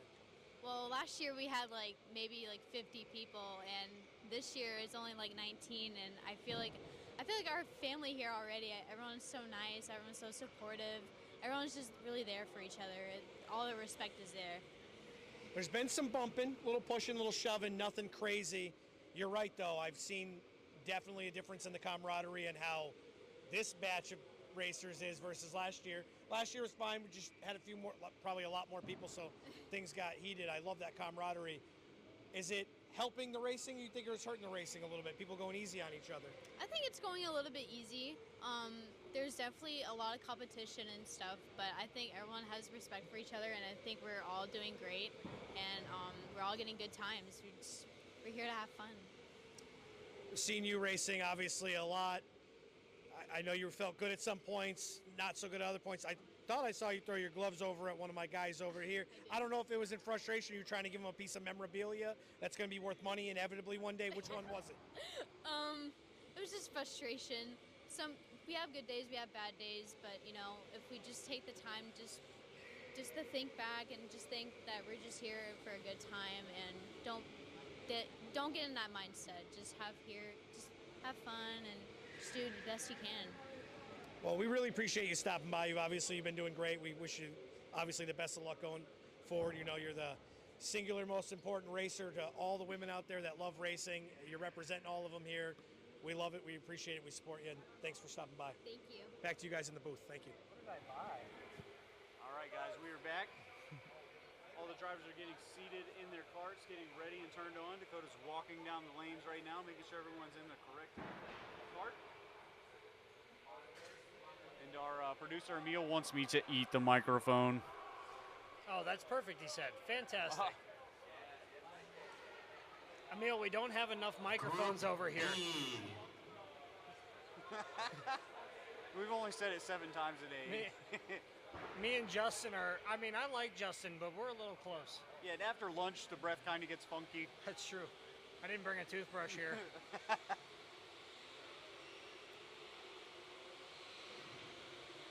We did have some great Chicago deep dish pizza for lunch today. Yeah, I got to be jealous while I watched Donald eat that next to me in our owners meeting. You should have asked. We had a whole nother pizza. Yeah, what a shame I didn't. Yeah. Blue Mountain Audis. Looking for sponsors for the American E-Kart Championship. You guys he's got the pizza box over there. There you go. Yesterday it was a hot dog. Today it's the pizza That's box. Right. Is there still more in there, Emil? I want to know. There's half a pizza. He's going to eat a slice while he produces. Just to spite me. I know. Just to spite me. I think that's in the Geneva Convention, cruel and unusual punishment. Yeah, that's the one. That's the one right there. It's really cheesy. It looks good. Well, I mean, you know what? Can I be honest? This is my 3rd time here in Mokina. I have never had a slice of deep dish pizza in my entire life. When we're done tonight after the show, I think they're open till 11 tonight. Swing on by. I'm hitting it. I'm bringing one back to the hotel. It takes like 45 minutes to make a deep dish, but it's worth every minute. Fantastic. Hopefully they do call aheads. I don't have 45 minutes to wait for a pizza. See, that's why I haven't had it. That's why. I don't appreciate the deep dish. Hopefully, I'm going to try it. I'm telling you right now. Mark my words, I'm trying it. It's a staple. Oh, there's no doubt. There's no doubt. Is it your favorite style of pizza? Be honest. We're in Chicago. Why are you going to do that to me? We're in Chicago. It is not. Are you a New York guy? Not. No, I do not like New York style pizza. Are you a either. Detroit style guy? I don't even know what that means. I thought that was. I am so vanilla. Detroit style. Little Caesar's pizza. No. That's what. Oh. Detroit style. You get it off a cart and then you better run. Sorry, Detroit. Mine is thin crust, just extra crunchy crust. I love that. Yeah, thin crust is good. Big fan there. All right, guys, race 8. Group C and D again. Looks like drivers are all gridded up. Eric has got his fancy F1 sign. That thing is pretty cool. My favorite addition to the tournament. Okay, I'm going to see how quick I can take a break while we wait for the lights to turn out. And go. Oh, you got it. Justin, impressive. He did. Impressive. Oh, little bumping here in the first hairpin. But everyone's coming out clean. We got Brandon trying to gain defensive position. Not able to.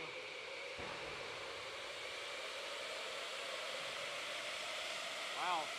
Aaron's already got a 2-car length, but Caleb closed it right up coming out of the back of the chicane into this first hairpin. Watch out for Jonathan here. He looks like he's gunning for first right now.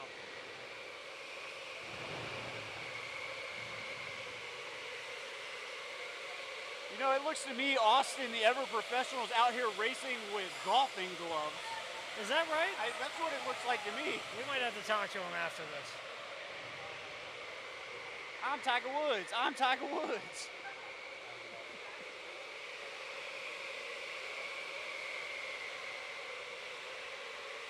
That front group is really tight together there. Looks like Kyle kind of taunting Colin, trying to get him to pass. I think he got it. Oh, he had it. He did get it by. It looks like Kyle's just out here joyriding. Again, he's just here to have fun. How could you not have fun doing this? How can you not have fun with Kyle around? Yeah, It's exactly. impossible. You've been around him enough.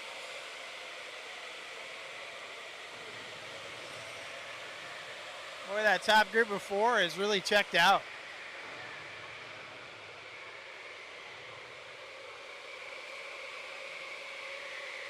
Every time Caleb gets a little bit of gap, Jonathan is right back to close in on it. Aaron's kind of taking off here for the moment. Yeah, that Jonathan, he drives a good line. I think he's a tough character.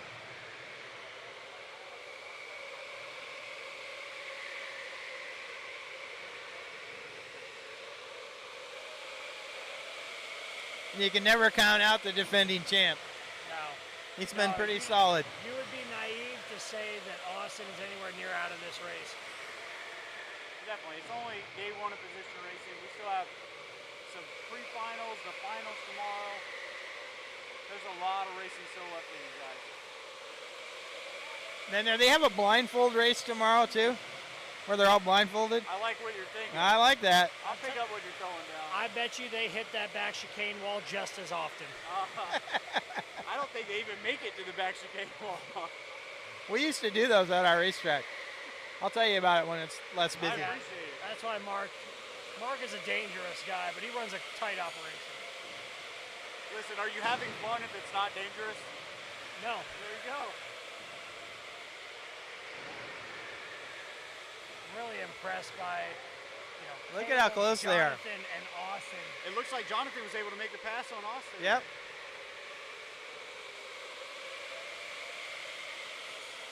Another pass. Ooh. Oh, boy, that was Looks like risky. Caleb's going to benefit from that right there. Get a little bit of room between Jonathan and Austin. That was risky. He got really aggressive. Austin almost came through. Yeah. Yeah, you don't take those big risks. You don't make the big pass, though. Aaron at the moment's walking away with this one. Ooh. What a hit by Brandon back there. Yeah, I'm sure I'll be feeling that in the pit.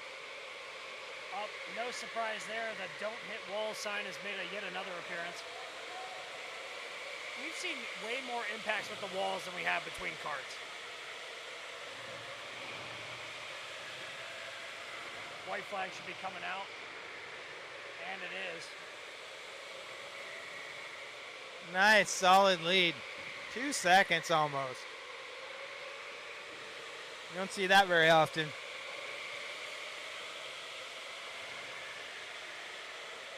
Aaron's really showing why he's been a champion at this before. He's in great position so far to be a repeat champion too. So let's see if he can pull it through, or is the drought going to continue for a repeat champion? It's a short drought, but a drought nonetheless. And it looks like those results are all going to hang in there. Aaron, followed by Caleb, Jonathan, Austin, Brandon, and then taking up the back of the field, CJ, Colin, and Kyle. And while you guys look to the next race, I'm going to take a break. Enjoy it. Yeah. Are you talking about that repeat champion thing? I can tell you, I've been running in leagues for 9 years, and the guys, I used to have guys that won 2, 3, 4 leagues in a row, and then, they get something else, start racing cars, and then they come back and try to race with my current league guys. They're not even in the same class. This has elevated every year. Every year the competition is elevated to a higher and higher level, better lap times. It's tough. So, you see a guy from a couple years ago, you get for Kyle, for example. Kyle is a really strong runner. He's struggling a little bit now. I know he's in there just as the people's champ, and he's just here to have fun and to be the liaison. But you can really tell that the level that it's gone, it just gets better every year. I think there's 10,000 motivating factors in that level of competition increase year after year. The more people that hear about it, yeah, exactly. The higher level of driver it's going to attract. One of the very few events that are, I consider it entry level, that you can go in, compete at your local track, get a ticket here to participate for $10,000 as a grand champion. Yeah, literally you're looking at $300, $400, $500 to race the entire league. and you're in. Absolutely. You win it, you're in. There's nowhere you can do that. There's in racing. You know, I've raced all kinds of stuff. Ain't any of it cheap, and there's nothing that pays $10,000. No, and anything that does pay $10,000, your entry fee is $2,500, $3,000 exactly. to get in. Exactly. And your cost of buying your vehicle, travel, pulling a trailer, getting to the races, getting home from the races. You know, this is a really, really unique opportunity. Definitely. And then, you know, you also have the big money spenders that take it out there and don't care about their equipment because they know they got the money to replace it. And you got the people that show up. This is all they got. And they run out there, they get tore up, and then they're out for months. So yeah, this eliminates all of those factors. 100% of them. It's literally all driver. The factors are all removed. The carts are all basically the same. The track's the same. And it makes it so it's the driver, and it's not a whole bunch of other factors that someone can't control. And you know, when you go around racing circuits, everybody always gives those big money drivers a bad rap, but at the end of the day, they make everybody else better because they make them work harder to get that better equipment. They're not the best drivers anyway. No. You know, the guys that can spend a lot, I see it in all types of different racing. They're you know, there's a rare occasion where they're the best driver, but you know, they're spending to make themselves better, and it does make the competition better. Yeah. And that's just the way, the nature of the beast. And you know, I like things that have a claiming rule, sports that have a claiming rule, and I also like unlimited. You know, I think there should be unlimited. I think the Olympics should be the same way too. I think you should have your natural Olympics, and you should have your Olympics where you can take any enhancing drug just as an open class. You know, as long as it's legal. Could you imagine somebody doping up and taking a javelin and launching it a mile? Yeah. The implications that would come with that, you'd have super soldiers in 2 years. Oh, I think it'd be like a guy hitting a whole bunch of home runs that 20 years ago who might have been on the St. Louis team, for example. No names. Not no names, but you know, there might have been a situation there where they should have had an open class. But best home run derbies you've ever watched. Yeah, exactly. Yeah. All right, we got another class out there. Getting ready to go. All right, so in this race, we've got Jason, Caleb, Bailey, Austin, Elise, Colin, Joe, and Kyle. We have a couple aggressive drivers in here. They've been making power moves all day. We've got Jason Anderson, Bailey Tolson. Caleb has been right there the entire day, both on Monaco, over here on Le Mans. He's been in great position. Elise has been playing patient. Austin's been needing to make a move, but he's always been in the right spot at the right time every single time. So it'll be good to see what these drivers can do. And, you know, Elise can be pretty aggressive when she needs to be. So I'm watching. She's had some opportunities where I thought she would have maybe taken a little bit of a shot. So let's see if it happens in this one. Hopefully so, because she's been playing patient over on Monaco. She waited for those holes to open up. Yeah. Over here, she's kind of been making her own luck, but she's also being smart about it. She'll play the corners back a little bit, let them make their mistake, and then drive under them. Yeah, she has that ability. So she's starting on the inside this time too, so let's see how that works out. Her and Bailey are starting on the inside. Yeah. This will be interesting to see. You got Jason, Bailey, Elise, Joe in the back there. Everybody starting on the inside, so we'll see if they can close the door on that outside lane or if we see another drive down. Yeah, it's going to be interesting. Got a lot of good players in this one, for sure. He's ready to put the lights up. I wish it just beeped for us like the F1 light does on TV. I could do the beep. We could bring the air horn next time, and as soon as the light goes off, just sound the air horn. Beep, beep, beep, beep. See, I got the crowd doing it now. See, it's catching. And they're off. Uh-oh, the door's closed. There was no drive down. Oh, boy. Yeah, that definitely changed it up. The first time I have not seen a drive down.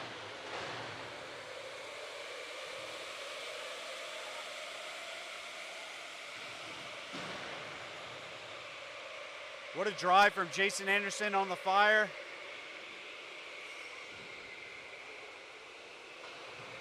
Elise has moved up to third. Good battle there. Joe just got a spot. That was a nice pass, Joe. Austin was getting a little roughed up by Colin there, but gave it right back and held his position.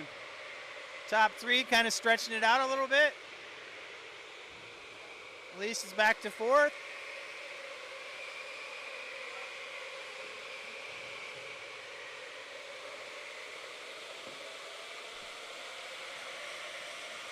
Already got about a second lead out there for Jason.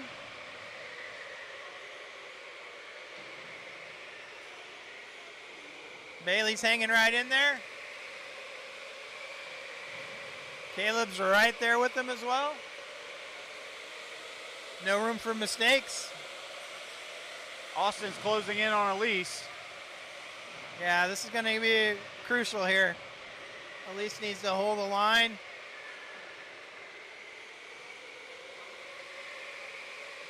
I think she's going to hold on to it for at least another couple corners.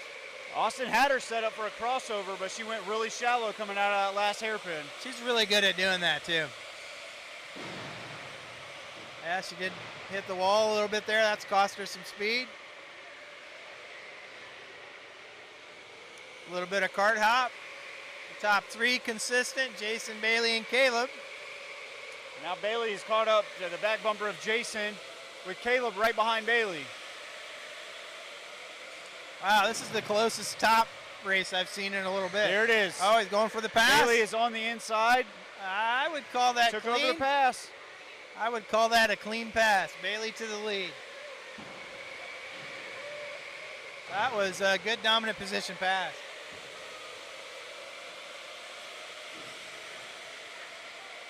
It's going to be interesting Now here to Jason's see. letting his emotions get in touch. Yeah, emotions took over. Caleb took over second.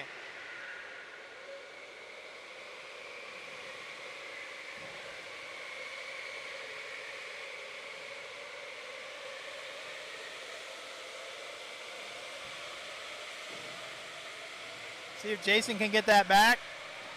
I know how tough it is to give up a pass like that position.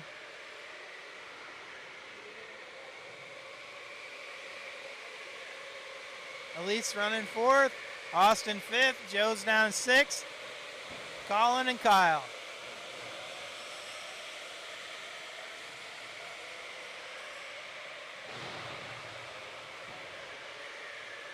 Oh, that is close. Elise keeps clipping the exit of that chicane, and it's slowing her way down. It's opening the door for Austin to catch right back up and set her up in these hairpins. Austin's taking a look on the inside. He's there. Oh, he's got it. He's there. He's got it. She's fighting for That it. opened the door for Joe, who's now behind Austin. Oh, she got freight trained. What an inopportune time. Yeah. That's what happens if you get out of that race line and start sliding sideways. As soon as your cart goes sideways, the other carts just roll right in. I hate to see that happen to anybody.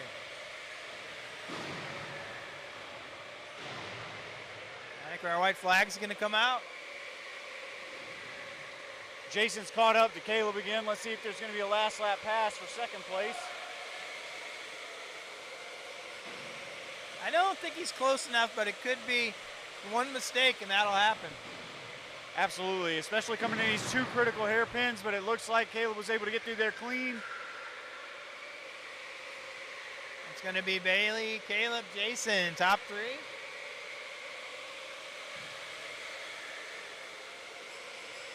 All right, everybody, that is how we've got it finished. Bailey, Caleb, Jason, Austin, Joe, Colin, Elise, and Kyle round out this heat race. Wow, that was exciting. There was a lot going on in multiple places on the track for that one. Yeah, you couldn't look away too much in that one. Absolutely not. So we'll see if the WKA crew has any issues. It looks like they're going to discuss with each other and confer, make sure they're making good decisions. I'm so glad we have them here. A couple of years that I did it, it was really nerve-wracking, you know, because they know where I live. Oh, These well, guys, they're not yeah. even using their real names. I don't blame them. Yeah, It's pretty neither high do I. stakes here.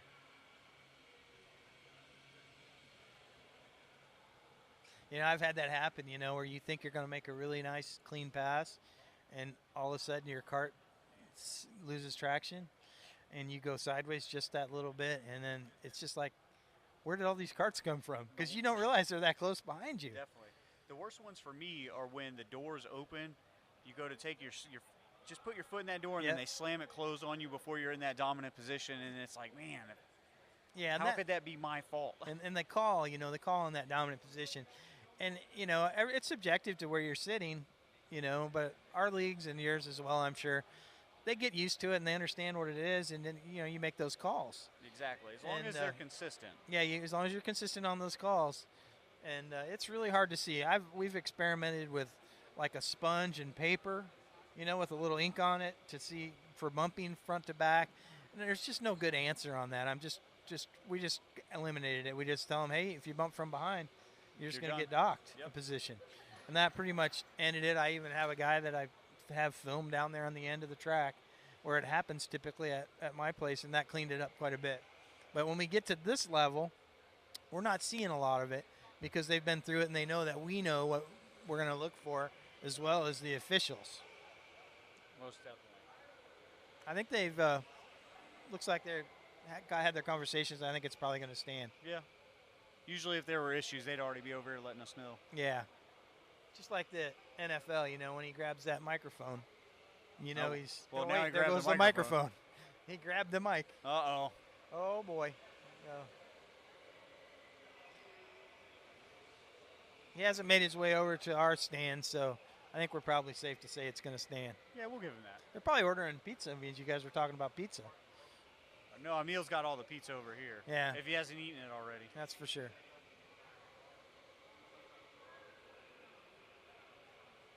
All right, they're getting the next group in their carts. They're going to be a lot of the same drivers will be right back out there again. Nobody's paying attention. Nobody's giving us a thumbs up, thumbs down.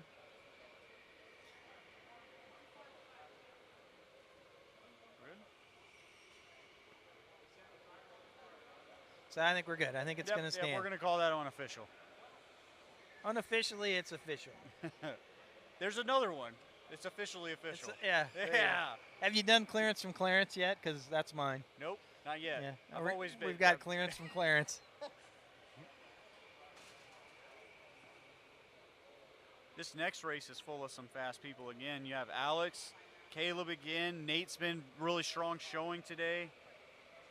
We've got Austin again. Teddy Oates has been really strong today, especially over on Monaco. Been really decent over here on Le Mans. But we are going to go ahead and throw it over to Sean, who is ready with Joe Dombrowski. Oh, I know Joe. For the pepper out there, huh? You know, there was a little bit of action this race, but I was able to capitalize on some of the stuff that was able to happen and work my way through the pack a little bit. It was good for me anyway. As somebody who's a little bit newer to obviously AEKC, has this met your expectations about what you expected the other racers to be? Has it been a little bit better, a little bit worse? Where are we at with that? You know, I did expect this to be a tough competition. I expected myself to pick up this place a little bit quicker than I have been, but you know, like, I'm learning as I go and I'm trying to adjust as I can. And you know, like, this is great competition still, and I'm thankful I get to be against these guys. Everybody's told me they're better over here. I haven't heard anybody say that they loved being over there. Are you going to be the first one to tell me that you love the Monaco side more? Le Mans is way better than Monaco. Okay, Monaco sucks. All right, Le Mans is where it's at, easily, without question. All right, well, a little bit more technical over there. So heading into the, you know, we got a few more races going on for the evening. How are you feeling? You feeling confident, you know, about where you're at, where you're going to be? You know, after the race that I just had, I think I could just need to build on that. And I need to, yeah, really, I just need to build on that and improve and get better at working my way through the pack. I think I can have some better finishes and do really well. Okay, great. We appreciate you stopping by. Good luck rest of the way, man. Thank you, man. Appreciate it. Back to you guys.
while the officials are out there getting everybody lined up.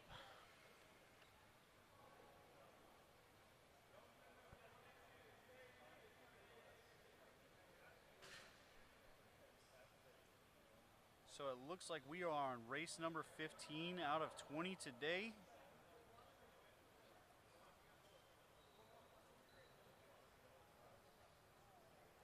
He's going to get the sign. Who are we looking at in this one? Still trying to figure out where we're at. My screen kind of got messed up here, so see what we've got. I'm looking for Alex on the pole.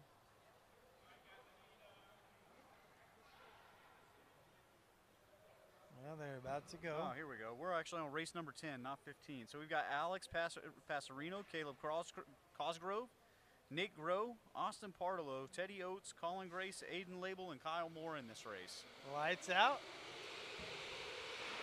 Got a little push going into the first turn. That was the cleanest double file hairpin I've ever seen. That was clean.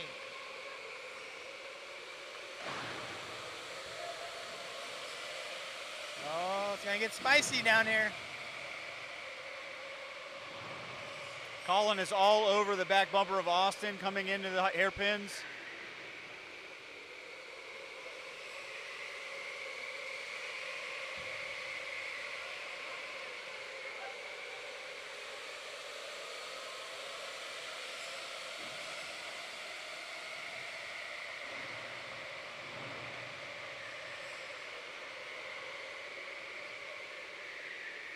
Wow, the top 5 is super close. Teddy Oates is all over the back bumper of Aiden, seeing if he can set him up for a pass. Looks like he's got on the inside coming down the straightaway. Looks like he's going to make that pass. He made it. Nice. Now he's got a long journey to catch up to Colin. They're in position number 5, but if anybody's capable of doing it, it is Teddy Oates.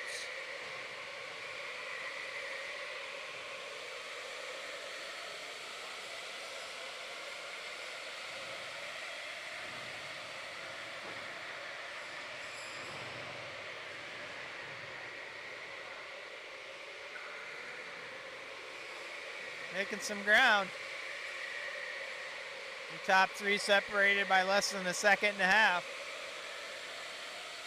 Alex hanging in there with the lead. Caleb and Nate, second and third. Ooh, oh boy.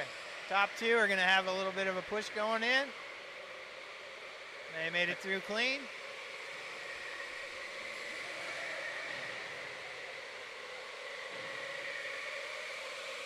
You know, you can tell when a driver really likes the kart, and I think Caleb likes that kart he's in. Oh, yeah. Just from the way he's able to move inside to outside, I think he's got a good feel for that kart, so I think you might see something passing action here. I call it sawing wood, right? If the kart's really good to the driver, their hands are really smooth on the steering wheel. If they're fighting the kart, they're sawing them back and forth. They're really having to fight it. They go through the corners, but Caleb is extremely smooth in this kart. And he's able to run outside lines, which makes him a little quicker down the straights, and then able to duck back into the inside. Alex is still holding on to the first position. Third, fourth, and fifth battle between Nate, Austin, and Colin is heating up. Going to have a pass. Move. Austin on the inside of Nate, and he makes the pass coming into the chicanes. That was nice. Nice, clean pass.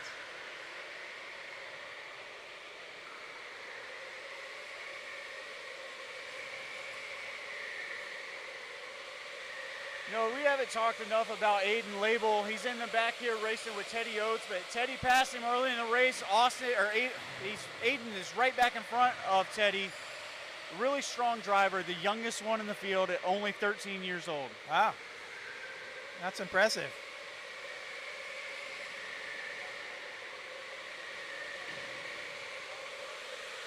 Top 2 consistent. Pulling away from third by a little bit. Battle for fourth is heating up. Austin's caught up to the back bumper of Caleb. Let's see if he can put the pressure on. He's only got a few more laps to do it.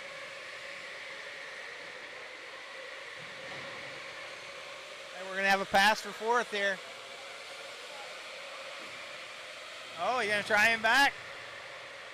Colin able to get into that 4th spot. Nate fought back, but just wasn't able to close that line back in. Yep. White flag's out. Nate has not had a good run this time. He's going to want this one back.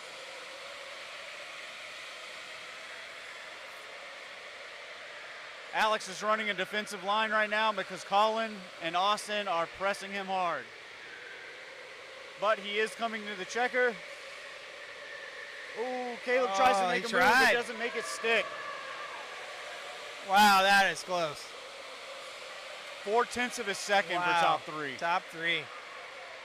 That was close. Alex, Caleb, Austin, Colin. Nate, Aiden, Teddy, and Kyle rounding out the field. That was an exciting race. That was a good one. Great drive by Austin. Great drive by Aiden. Teddy and Aiden battled the entire time, but Teddy does not look happy with his results. I don't expect Nate's going to be too happy with his results either. Lost a lot of positions there, but definitely a lot of good driving. All of it was clean.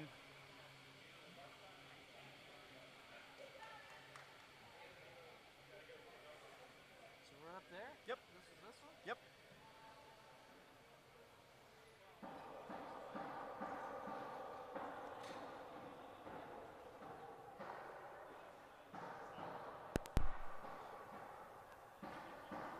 Who do we got on the line next? Up next, we've got Tony Patterson, Jason Anderson, the pickle himself, Bailey Tolson, Brad from Victory Raceway, Elise, and then Joe Dombrowski. He didn't wave at you last time, so there should be some animosity. Yeah, I don't know what's going on. I think we're starting a fire over here with the hatchets or something. What's going on over there, but it's noisy. Yeah. Looks like they're getting them lined back up to get back in the carts again. Looks like we're getting Austin set up for an interview here. And then Kyle doing Kyle things. All right, so we're going to send it over to Sean, who's doing an interview with Austin Partolo. All right, guys, I'm here with last year's AEKC winner, Austin, Need to Speed. Austin, you were here last year. Obviously, you took home checkered flag. Tell me the biggest difference between last year and this year. Definitely the carts. The carts are a lot different this year. They have a lot more electronics than last year, so it's hard to get used to. Are you finding them a little bit more physically demanding on you than what we were looking at last year? They're about the same on that. These you just can't spin out or lose traction at all because you lose a ton of time. So I'm struggling with that the most. In terms of the racers, do you feel the speed out there is faster than it was a year ago?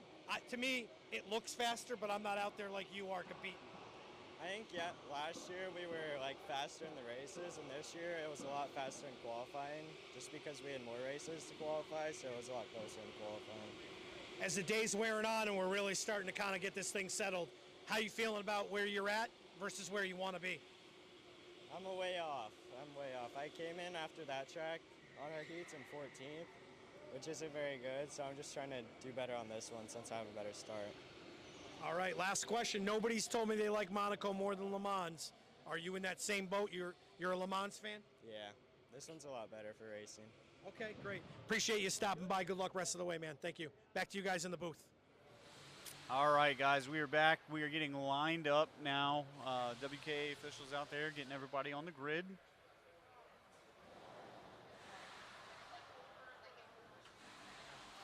I am, again, one lonely person in the booth again.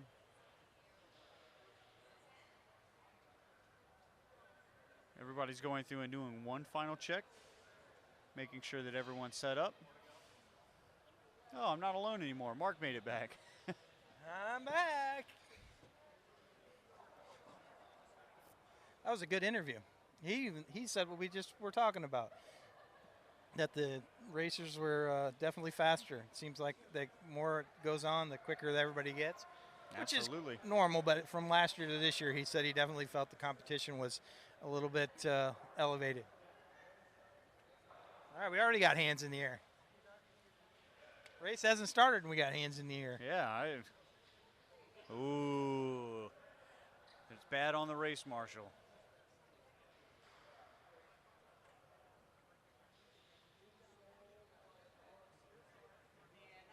Lights out. Lights out. We're going. Got some seat hopping going on out there. Ooh, Jason tried to drive down, but Matthew, had a false start, it looks like. I think that might have been rushing the passer, maybe. I didn't recognize that signal. Hand signal he was given. I don't know. I got 4 and then pointed, so it sounds like 4th place goes to the back. Yeah. He's going to come tell us. This guy's good. Yeah, I like it. I do too. This is like Kept the in real the deal. loop. We gotta get him one of those mics next year. Yeah, that's. So he doesn't have to come over. He can just say it from the field. If he does the hand gesture and first down, I'm in. Holding. I'm in. Holding cart 14. Was that holding on cart 14?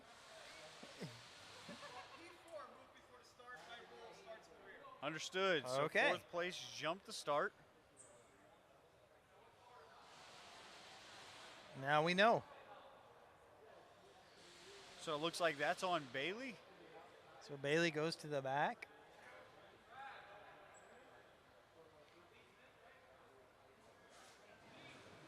It's good that they call those things.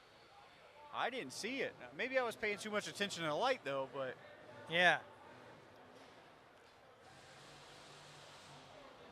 Unfortunate situation for Bailey, but yeah, got to mind the light. Rules are the rules for everyone.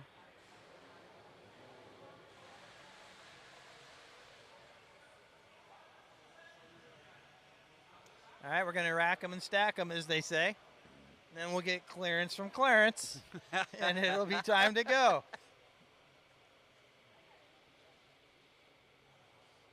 That was an especially special call out to Clarence. Yeah. Clairvoyant Clarence. Yep. Lining them up inside to outside. Moving to the back for Bailey. Making sure everybody's in their rightful positions. Hopefully Bailey doesn't let his emotions take control of him. I know he's not going to be happy about the decision, but he can't just go in and start steamrolling everyone in front of them.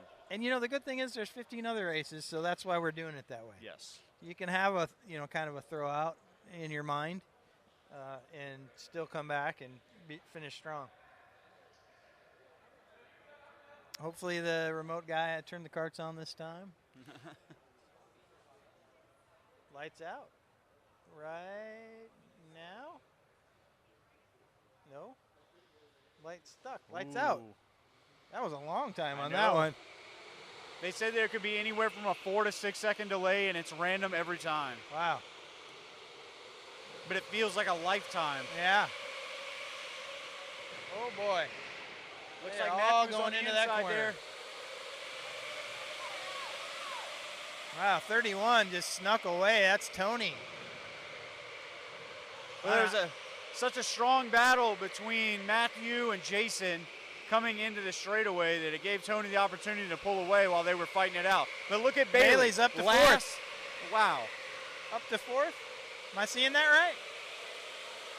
Yeah, up to fourth. Apparently starting in the back didn't hurt him too much at all. Yeah. That's where he started. Yeah. That's a little bit of a gap between fourth and third. Top three, Tony, Matthew, Jason. Tony's pulled it out to about a second lead.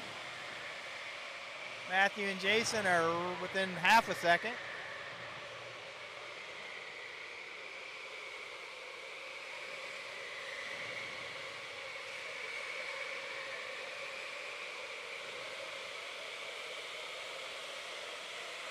I think Tony has found his cart that he likes right there.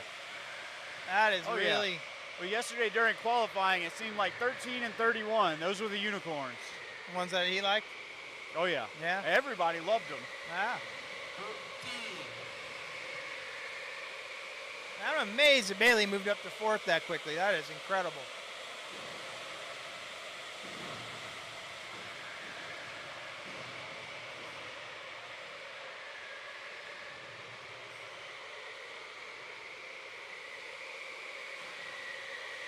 They're pretty spread out. I think it's probably going to stay this way for a little bit.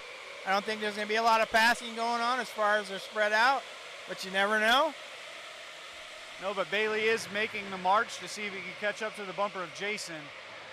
But barring something catastrophic happening or a horrible mistake, I don't know if he's going to be able to do it. Yeah, I was running about 0.2 of a second a lap faster, so it could happen, but it is a little bit of a gap. Got it down to about 1.5 seconds. Ooh, that was a hard hit by That Elise was. on the back chicane there.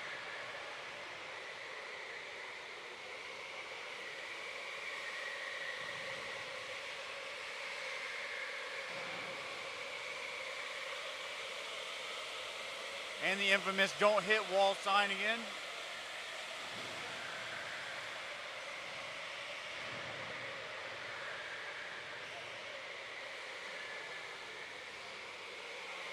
Top 3 running pretty consistent.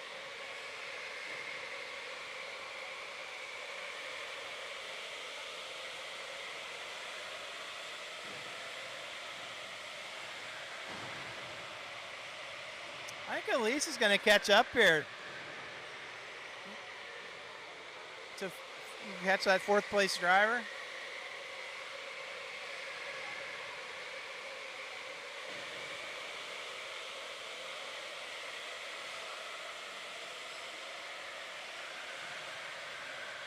All right, Tony will be coming around this time to the white flag for the last lap. I don't think anybody's in a good position yet to really make a move for the final lap from their spacing right now. Yeah, I agree.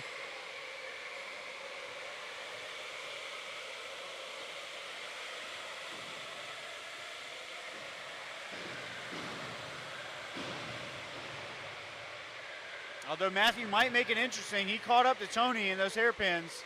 Yeah. That is right there. Oh, tap. What a shot. So close. Wow, so everything as it is Tony, Matthew, Jason, Bailey, Elise, Brad, and Joe wind out that heat. That was a full sin moment by Matthew.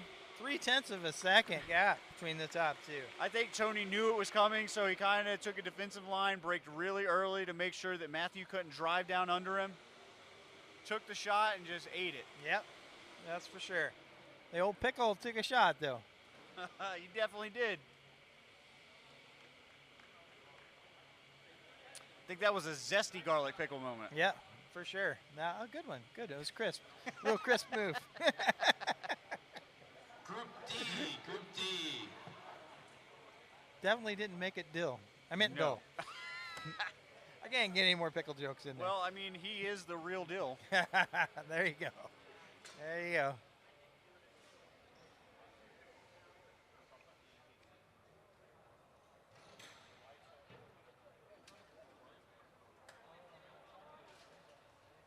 All right, I think we're going to head over for another interview here.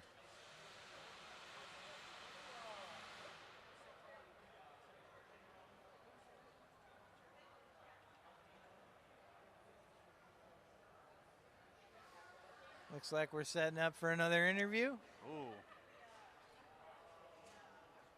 All right, it looks like we are getting ready for an interview with, oh, okay. We are Secret. setting, yeah. Secret interview. Maybe it's Elvis. All right, guys, we're going to go over to Sean now for the interview. All right, great. So I'm here with David, obviously one of the owners of Autobahn and Accelerate. We're here to talk AEKC. David, I know you've been watching all day. I've been seeing you everywhere. It's hard to hunt you down to even get you for an interview.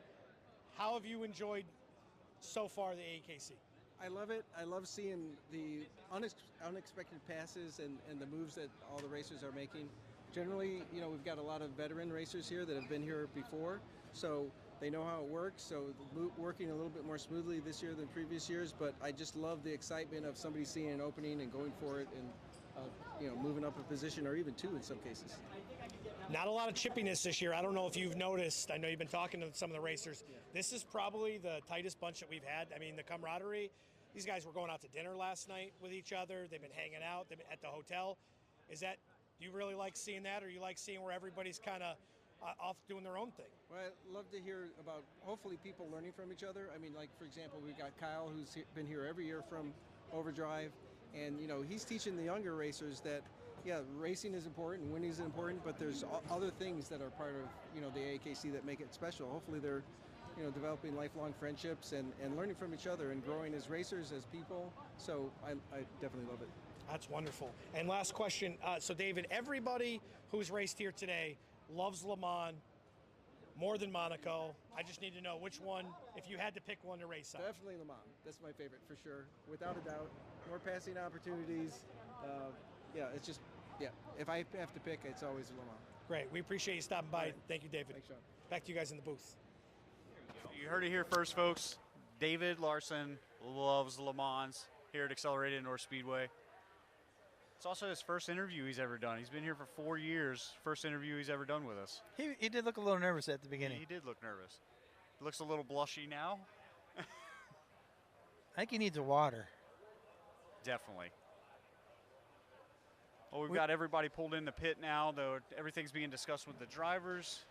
We are just waiting on this next race. I think this next race is going to be a powerhouse race. We got Caleb, Jason, Austin, Bailey. Whoa. Top 4 right there. Nice. Then you got Colin, Elise, Kyle, and Joe. Colin's making some power moves. Elise is making some power moves. Got a lot of great drivers in this next heat. It's going to be interesting to see who's able to move up to the front, or is Caleb going to be able to stay there? Is Jason going to apply the pressure? Is Austin going to apply the pressure to Caleb? Or Jason, there's a lot of moving pieces in this next heat. Yeah, definitely. I think you might actually see a side-by-side start because I don't think any of those 4 want to give it up. No, Austin definitely doesn't want to open the door and let Jason slide down. He wants to take that second position right off the bat. Yeah. It's going to be interesting. Still a lot of good camaraderie up there. Come in here and take it. Come on in. We're going to get a guest announcer here. How you guys doing? Are we Good. live? Yeah. Oh, definitely. We're good. We're good. How about you?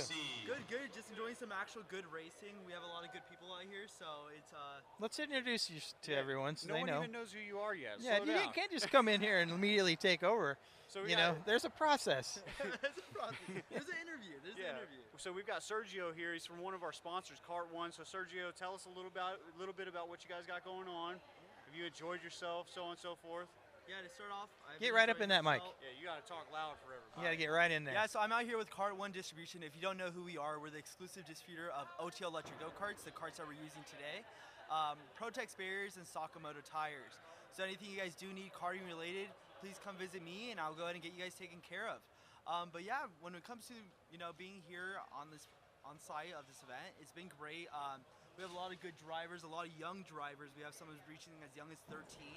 So it's really just a full wraparound. So we're really seeing some different faces, and but everybody's showing what they're worth and what they got. So it's been entertaining watching all these guys.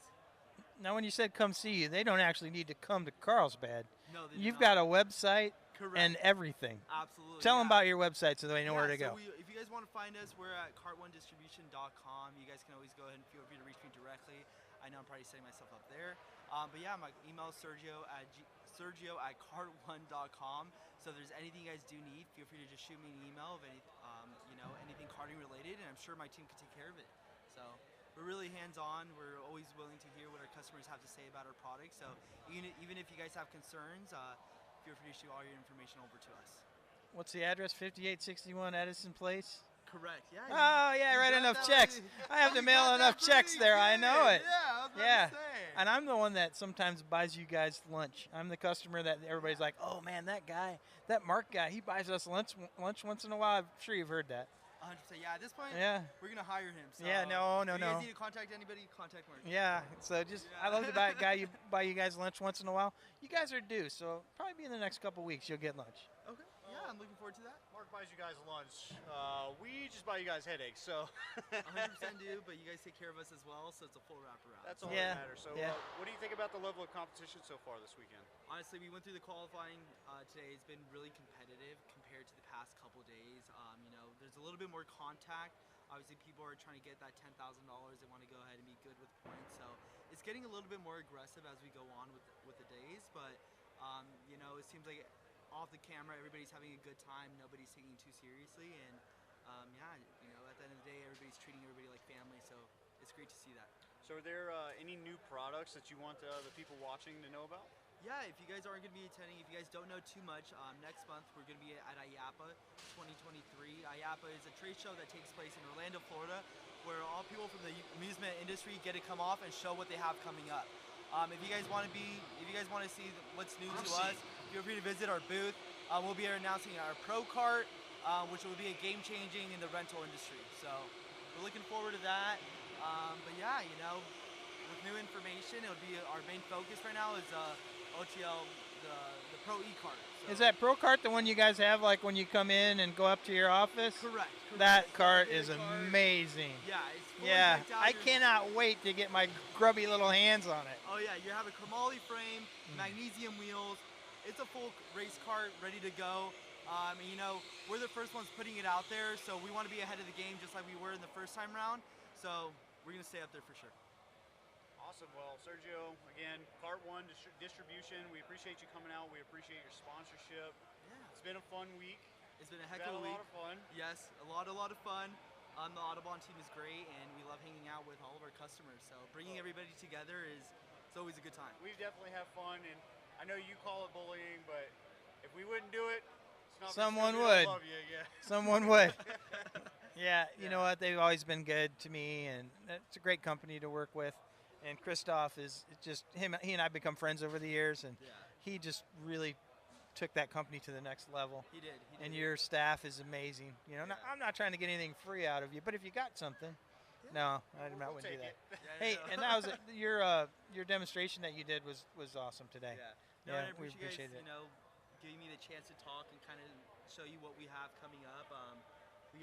I am new to this industry, and I love this industry now. You know, you guys really showed me more than just. There's a lot to love about it. All right, we're about ready to go Yeah, lights we're about out to here. get on, so. Do you want to announce one? You want to do the commentary? I'm sure. You know, I'll give it a shot. Why not? You seem nervous. I am a little nervous, but I won't know until I do it. So let's just do it. All right, everybody. So we've got the lights up. We're getting lights on right now.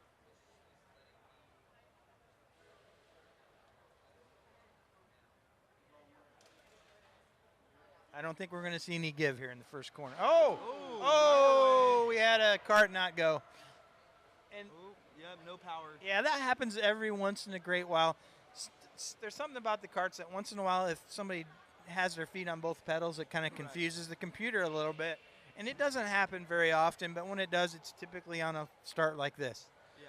So they'll run them around, check the cart, make sure it's good to go.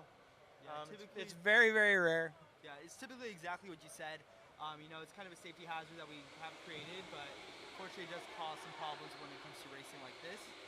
Yeah. No worries. A quick restart, and we should be back to it. And we'll add a lap so they aren't losing the lap. Correct. And one thing, when that does, well, you'll hear before the start, typically you'll hear the starter over there say, feet off the pedals. And that's why they say that.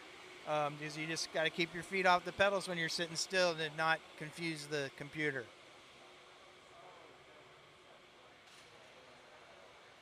But I was starting to say, I don't think they're going to give in the first corner. I think you're going to see the first two rows go too wide into those corners because all four of those guys on that top row, those front two rows, none of them want to give. And they're some of our best players here today so far. And I think we're going to see a competitive start here. That might have thrown it off there and changed somebody's game plan with that little hiccup, but I think we're ready to go. They're checking everyone, make sure they're good to go. I don't think it's thrown off anybody in the top five's game plan. It's get to the front on the inside as fast as possible. Correct. Yeah. Hey, by the way, what's your favorite track that you've driven lately? Favorite track? I'm not gonna lie. I've only visited 3 or 4. A big fan of mine is honestly here. I haven't got the chance to race this location yet, but I'm looking really forward to it. It's pretty neat, so isn't it? It's pretty neat. Yeah. They both look like fun tracks. It's not just it looks like fun. It looks competitive. It looks like I won't get bored. So it's gonna be on my bucket list before I leave tomorrow night. So. All right, he's going up to the light again. All right, let's see it. That F1 light system's pretty cool. It is pretty cool. It's a custom homemade thing with a D-wall battery. Really? Yes, sir.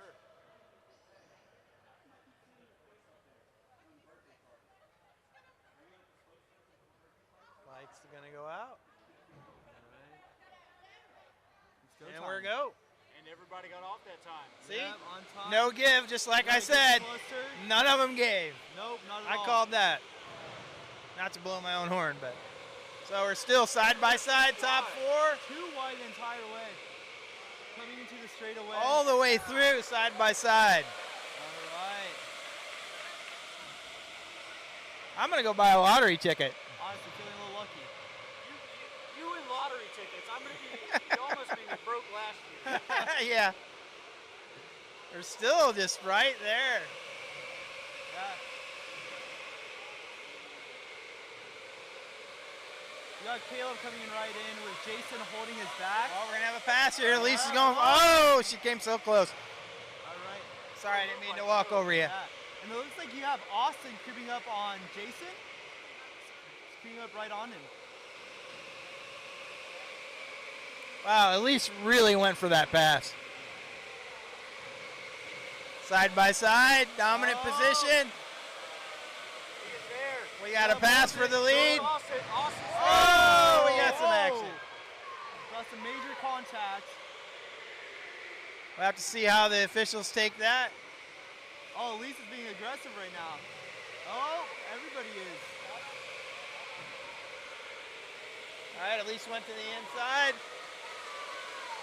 Moves into fourth place. Gonna have a pass. Nice attempt. There's definitely going to be some conversation with the officials after this race. This was a rough one. Yeah, this has been the roughest one I've seen all day. The other part is Austin has the onboard camera with us, so it's going to be interesting to see that footage. Yeah, I would like to see that. I did not even think about that. That's very true. It's allowed Jason to pull away. About a 2-second lead when it crosses the line here this time. Caleb's holding down second, Bailey, and then Elise. That's your top four. I'm noticing Elise is trying to make the track as short as possible. Try to get that slight advantage. You'll notice when she comes down this front straightaway, she tries to cut it, is just cut so far to the inside. Austin's caught right back up to her again. Yeah, I want to see how she's going to handle it this time. Yeah, she went wide, running a defensive line. That was a smart move. Yeah, Austin's coming close. Second and third place are really close. All right, Bailey's trying to make up for that start from last time. About one more lap, I think Bailey's going to be able to go for it. Bailey's there.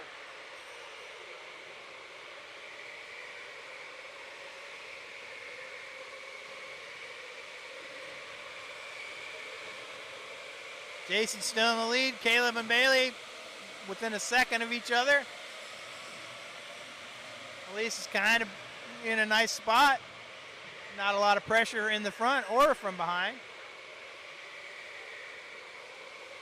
Bailey's buying his time. I think he's going to make his move in the next lap. He has no choice, but he is right there.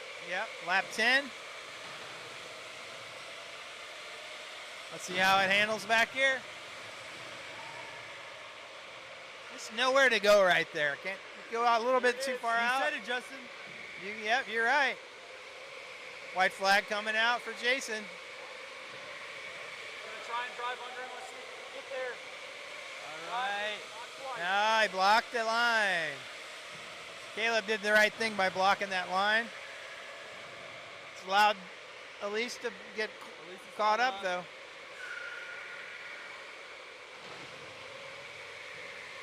I think we're pretty well settled in with the top five. All right, well, there's definitely going to be some conversations with the officials. We'll see if everything stands. We're going to hold off on the results until we hear back from the officials and go from there. Well, Sergio, we invite you in the booth and somebody gets scrambled coming out of the chicane. All I gotta tell you, I'm glad to be right here in this seat, being this close to the track during this race. A lot of contact. You can tell that the drivers had some fun, but everybody was holding down their territory. Nobody wanted to give it, but ended up in a solid race, and excited to see what the officials have to say about it. So Yeah, Austin looked like a pinball back there coming out of Yeah, the chicane. yeah, there was a little pinball. Ooh, so the officials are going to be discussing second place and the rest of the field. So we can officially announce the winner. correct, that's what it sounds like. Jason Anderson. Jason Anderson, a the nice official pass winner. At the end of the straightaway, set himself up coming into the chicane, didn't make contact with the chicane, didn't make contact with the other cart. He was there, ready, and just drove away from the pack.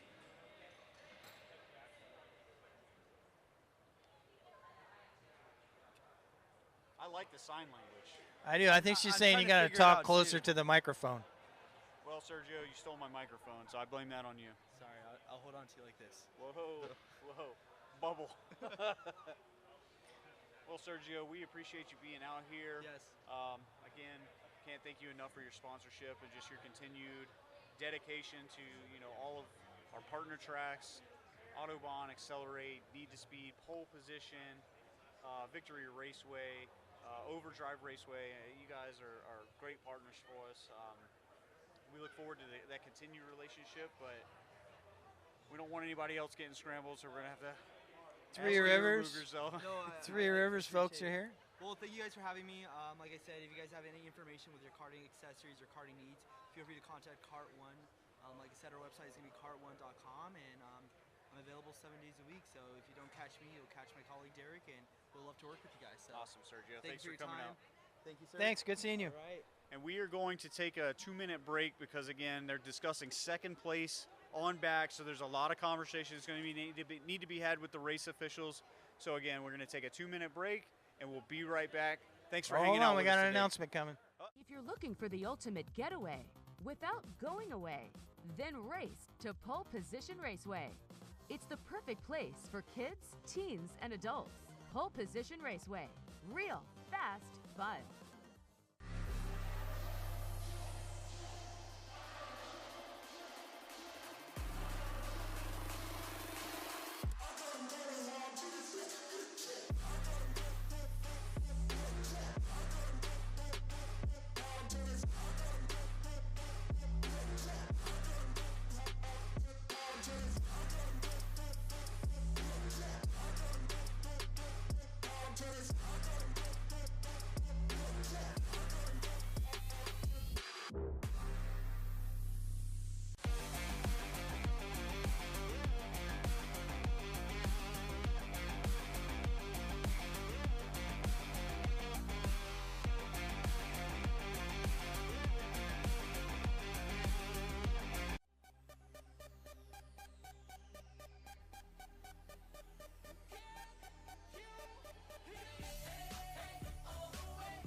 It's time to race.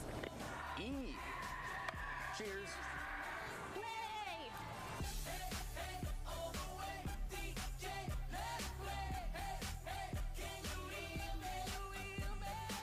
With the fastest indoor electric go-karts in the tri-state area, State-of-the-art axe throwing a large selection of arcade games, and a delicious bar and grill experience. 3RK is your #1 spot for adrenaline-pumping thrills. We're here and ready to go, so come on out and join us for some fun. And be sure to follow us on social media so you don't miss out on any of the action. We'll see you soon. Bye-bye.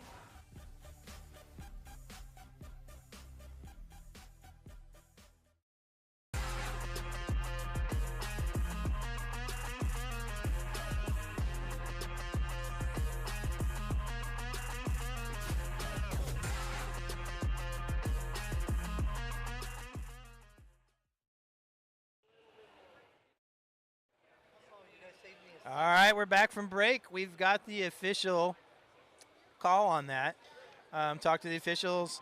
Their situation is second and third place were battling, got hung up together, which allowed the freight train of racers from behind to catch up and kind of create a mess over there.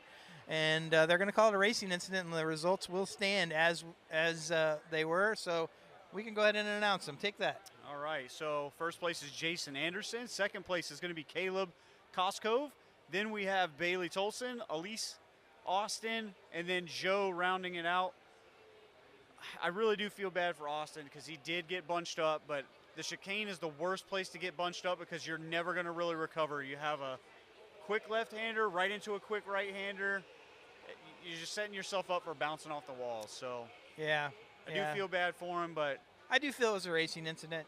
yep, he's a resilient young man. I know today's been a little bit frustrating for him, but he's just got to remember to keep his head down. He's a past champion. He still had a Consistency's smile on key. his face. I was looking at him over there. He had a smile on his face when he was talking to him. Well, he might not be So- in the right mental capacity because he got rocked like a pinball back there. Yeah, well, there is that. So we're going back out on the track, same group. No. Good call on that one.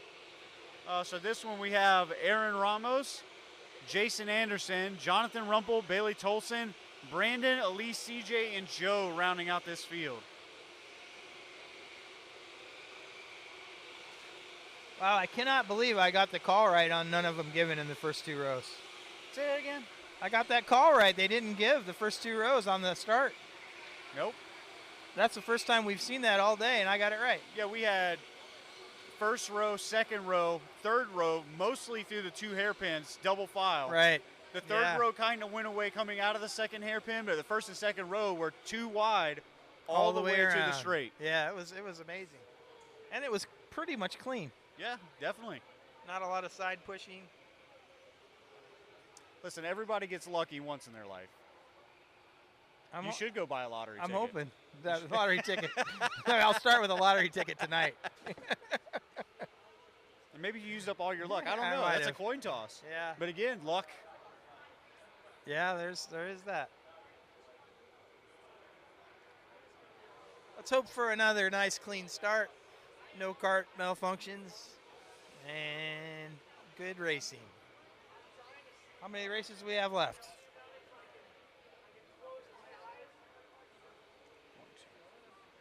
7? 7 total heats left. 7 heats left.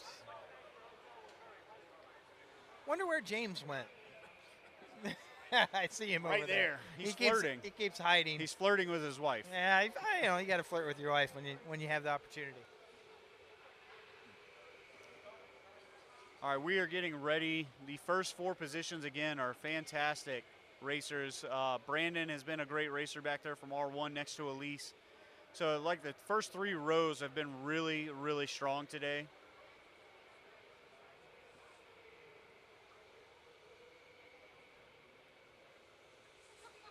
Lights out.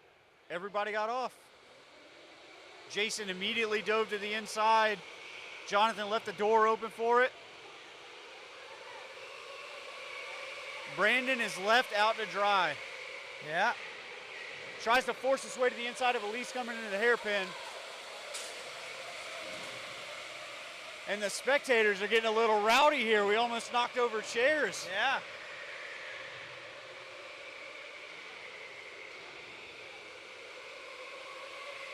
Aaron, Jason, and Jonathan. Nice single file line there. Bailey's going to start closing in. Elise right behind Bailey.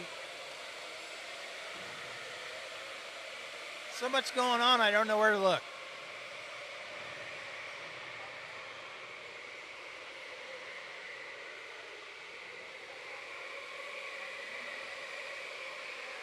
Joe is right on the back bumper of Brandon here at the back of the pack.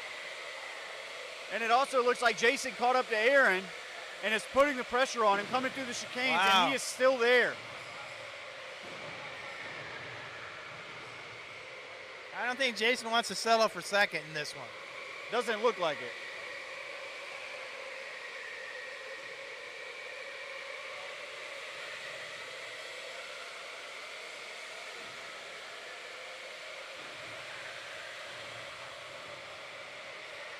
Very close. Looking for every advantage. Here he goes. Oh. I thought he was going to go for it.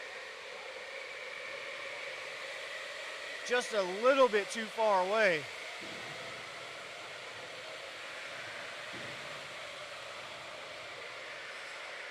Jason is really good coming out of that chicane over there. Oh, yeah. Oh, he made pass. He's there. He's gonna Let him have it back. They are side by side. That opens up the door for Jonathan to join the conversation. Yep. So if Jason makes a mistake, Jonathan is going to be there to capitalize on it. Absolutely.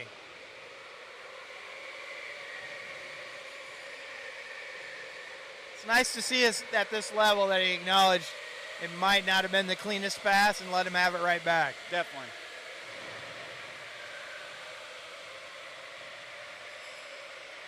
Well, they gave him a little shove right at the apex of the hairpin, so I think he knew he messed up at that point. Yeah. Look at Elise coming into the play. Bailey's going to have to really watch his cornering.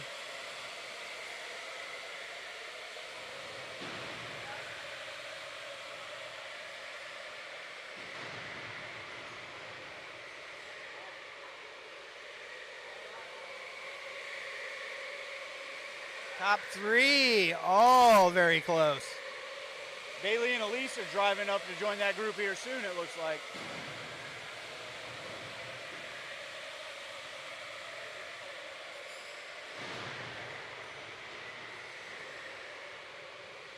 All right, Jason's your leader. Jonathan's Jason is second. there. Bailey's Jason's in there. third.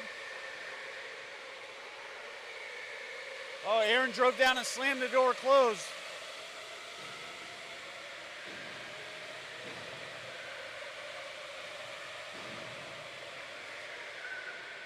What fantastic racing, but that has allowed Bailey and Elise to catch up. Now it is a five-way conversation. Aaron's still holding down the lead.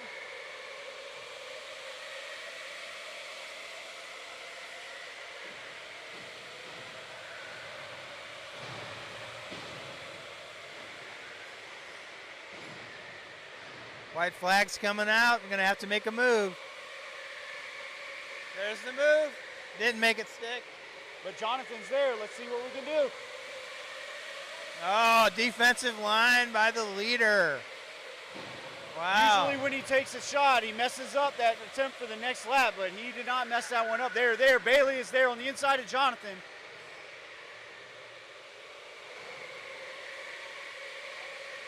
Top five, all within about a second. But it looks like the top five is going to hold steady. What aggressive moves there. So we Second have and a half between first and fifth. Aaron, Jason, Jonathan, Bailey, Elise, CJ, Joe, Brandon. First through fifth was a five-way battle there on the last two laps. Amazing drive by all five of them. I saw a thumbs up from the officials, so I think that's pretty official. And I also saw a smile on Kevin Williams' face. I think he likes it. Yeah, he liked that racing, that's for sure.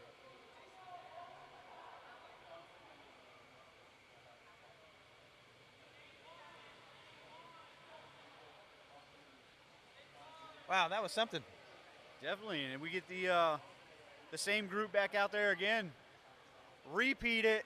Repeat.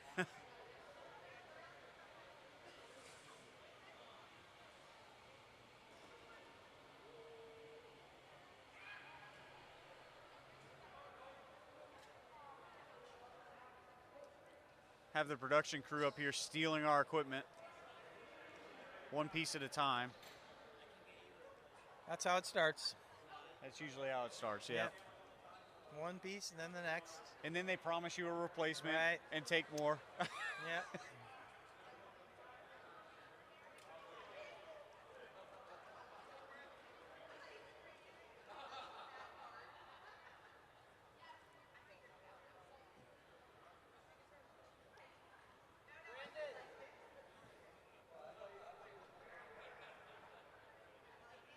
So we're going to have the same group again? Same group Just again. a different order. Just a different order. You're Flip swapping them your inside to lane. outside. Yep.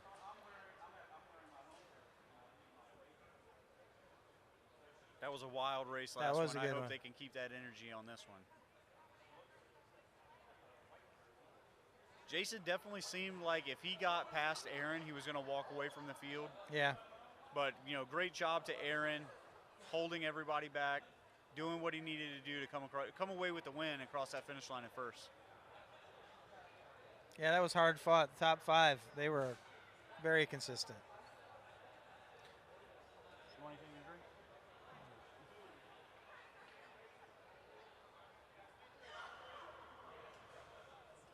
All right, we're going into a different lane of carts. No love over here. Going to a different lane of carts, looks like. Morgan.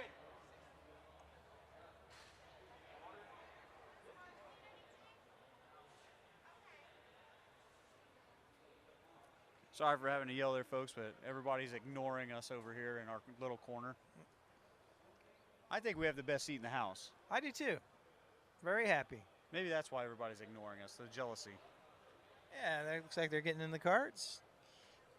Taking some out of one row and some out of the other. We're picking carts.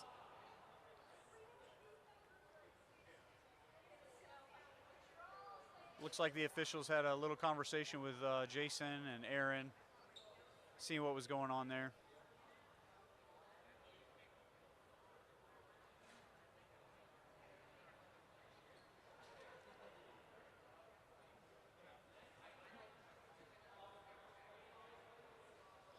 Yeah, a little conversation going on. I think we're just keeping everybody up to speed with what the expectations are.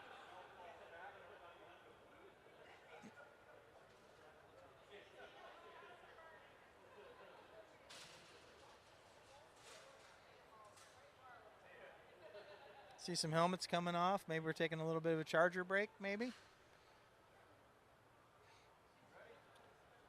I don't know. Dakota's asking if we needed them.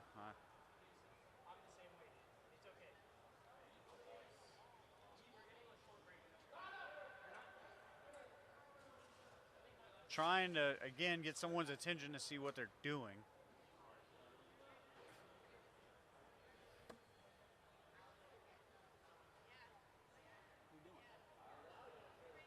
That was a great answer. I think he said, I don't know. Yeah. We'll just wait till they get in the carts. Pretty awesome having Sergio come in for a visit. No, somebody needed a bathroom break, so we got to okay. let them run to the bathroom. The old bathroom break to get them off their game. I can't say that I've never done that. Attention auxiliary racers, can I have David and Joshua to the helmet area for your race? David and Joshua. All right, I think they're carting them up now. Random draw for those carts.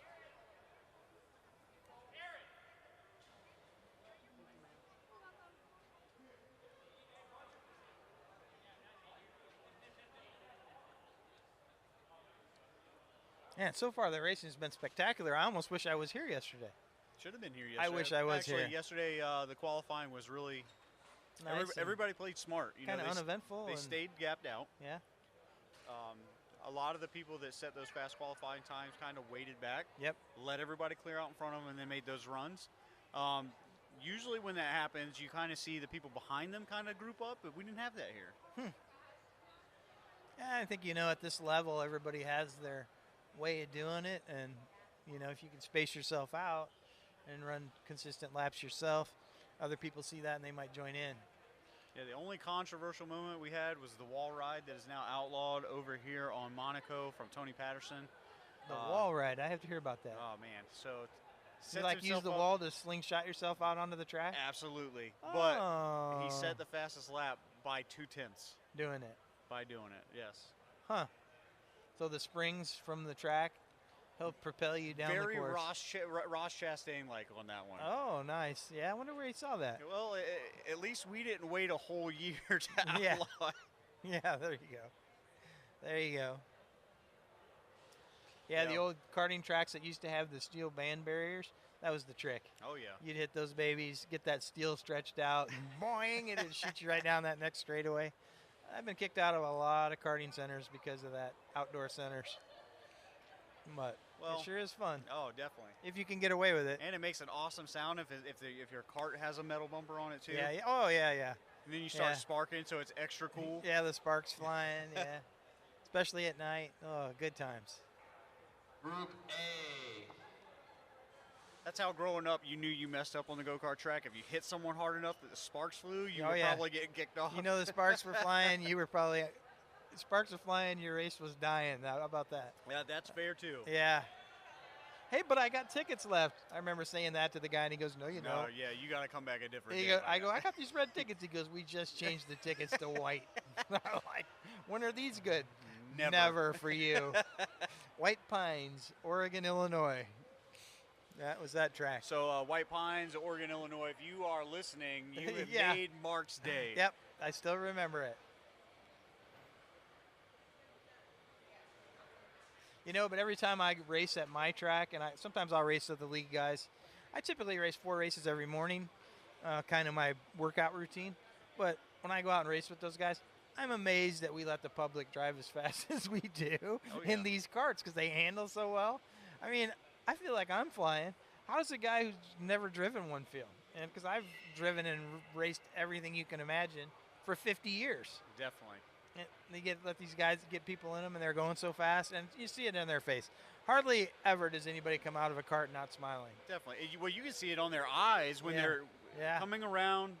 They get that full speed, and then it's instant torque. Yeah, and you hear, Wide woo! eyes. You hear them doing that on the track. You know it's a good day.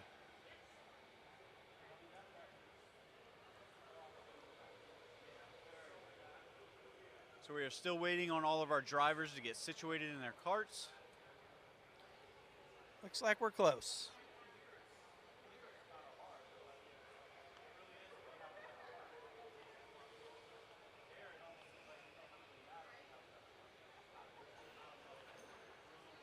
Oh, the gate's opening. Let's We have clearance from Clarence. That doesn't happen until they actually get lined up. Cart's heading out. The Super Ligeros are hitting the track.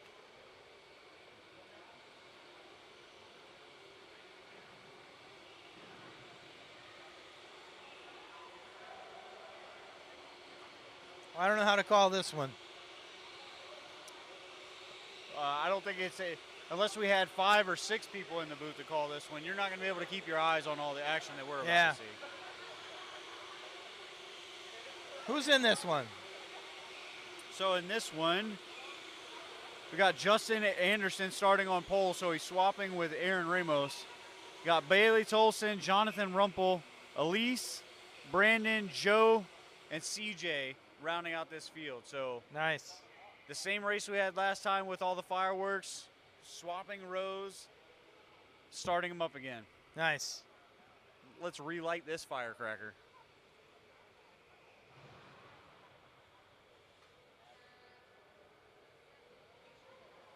Getting them lined up. How about that camera guy out there? Look at him. I think he's got a new job. Yeah. If that wood falls, he's going to have more than a neat job. Yeah. What is that wood out there? Is that from the stage that you build up It's here? actually for our axe throwing walls when we got to do our maintenance back there. Axe throwing walls. I got you.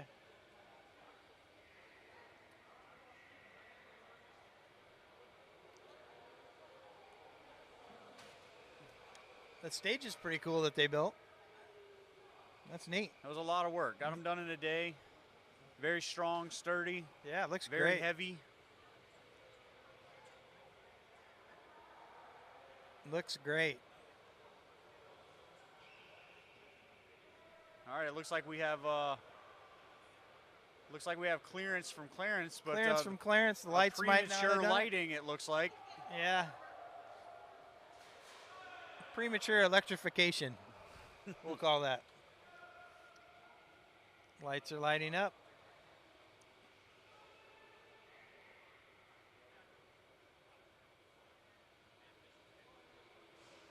And we're lights out. Everybody got off clean. Aaron tried to drive down. Bailey tried to close the door, but Aaron made it there.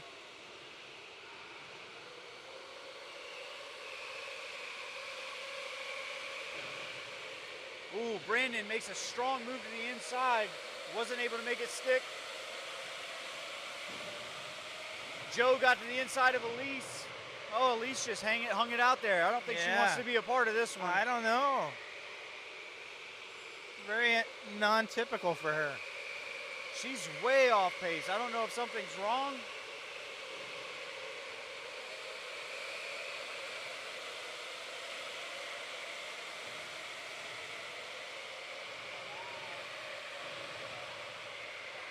Jason's out in the lead. Aaron's in second. Bailey third.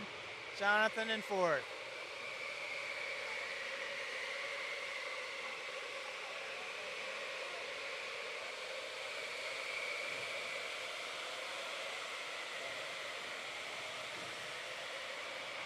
Aaron's driving back up to Jason now. See if he can give a little bit of payback to Jason for last race with pressure every single lap.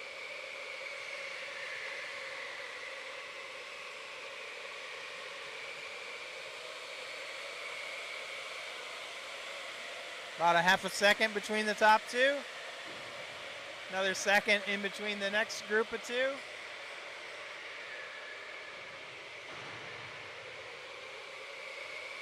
Getting a little closer. Should be down to about 3/10 on this one. Oh, went the other way, 5/10.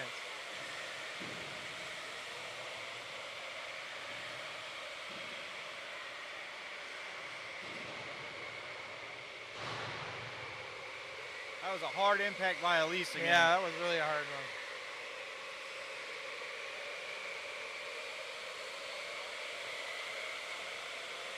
Top four consistent on lap times.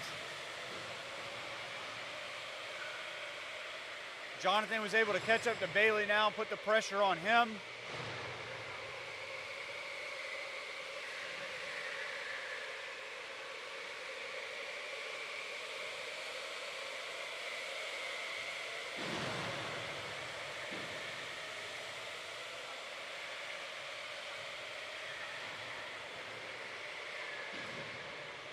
Little bumping action going on, going into the game. Jonathan with a move on the inside of Bailey. Is he going to make it stick? I think he's got it. Strong power move by Jonathan Rumpel on Bailey. Bailey's not happy about that. But Bailey stayed right on Jonathan's bumper. Let's see if he repays the favor coming into the hairpin.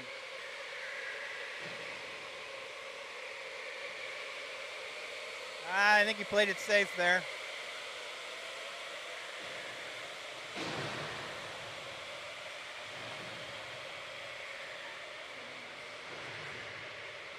Bailey gave a little shot to Jonathan there, and another one. All of this fighting's given Brandon the opportunity to catch up and insert his name into the battle.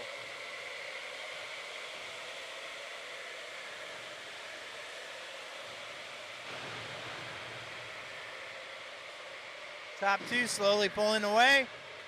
Jason and Aaron. Coming across the line for lap number 10. They only have 2 laps left to make it happen.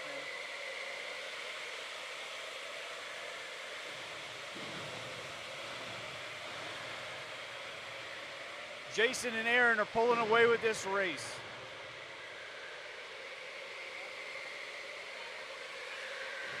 Not quite close enough for a move by Bailey. White flag. I think Bailey might be in a position to make a run at it. He's got to get a little bit closer in these next 2 hairpins to make that run. It's nice clean here. And he's there. If he could just hold on. Not quite close enough. Oh, Jonathan ran a very, very, very protective line there, and this is how it will end. Strong move by Jonathan. Yeah, that really was. So, folks, that's Jason, Aaron, Jonathan, Bailey, Brandon, Joe, CJ, and Elise. I really wonder what happened to Elise at the beginning there. It's like she got a little roughed up and said, I want no part of this. Yeah, I think she's going to have a talk with the officials here, maybe. Nope.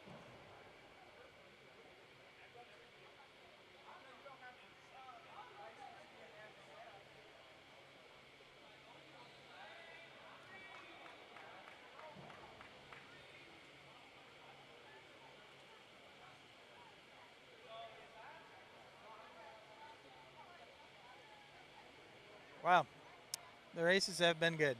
Definitely.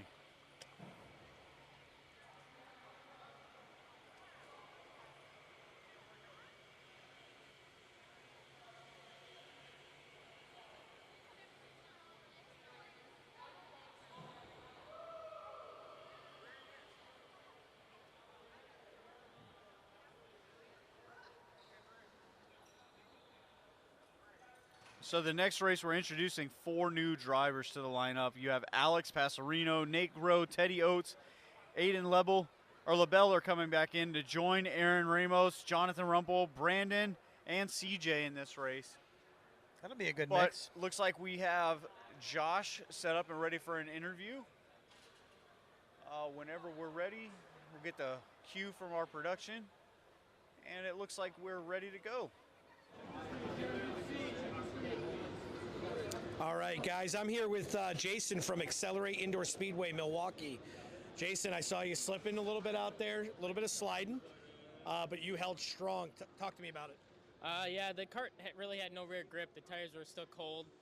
Every time I tried using my line, the tires just would not stick whatsoever. A lot of people get worried when Aaron's behind him. I've talked to some of the other drivers. They call him the shark. He just waits there. He stalks his prey. He waits for that opening. A couple times he thought he had you. I thought there was one time he might have. You didn't give up at all. You knew he was there the whole time? I did know he was there the whole time. I was kind of keeping an eye on him whenever I was taking a turn. But I knew I could at least keep him behind me as long as I could. Earlier today, when you were over there, I thought you were feeling pretty good when you were heading over to Le Mans. I know you I assume you're one of these ones that likes Le Mans more than Monaco?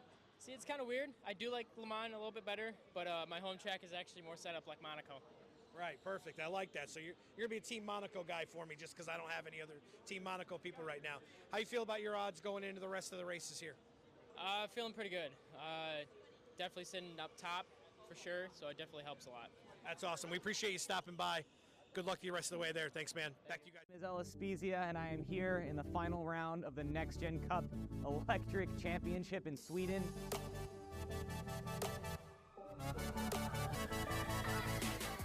And all of you guys are in Chicago, the exact same place that I was on the grid for AEKC in 2019.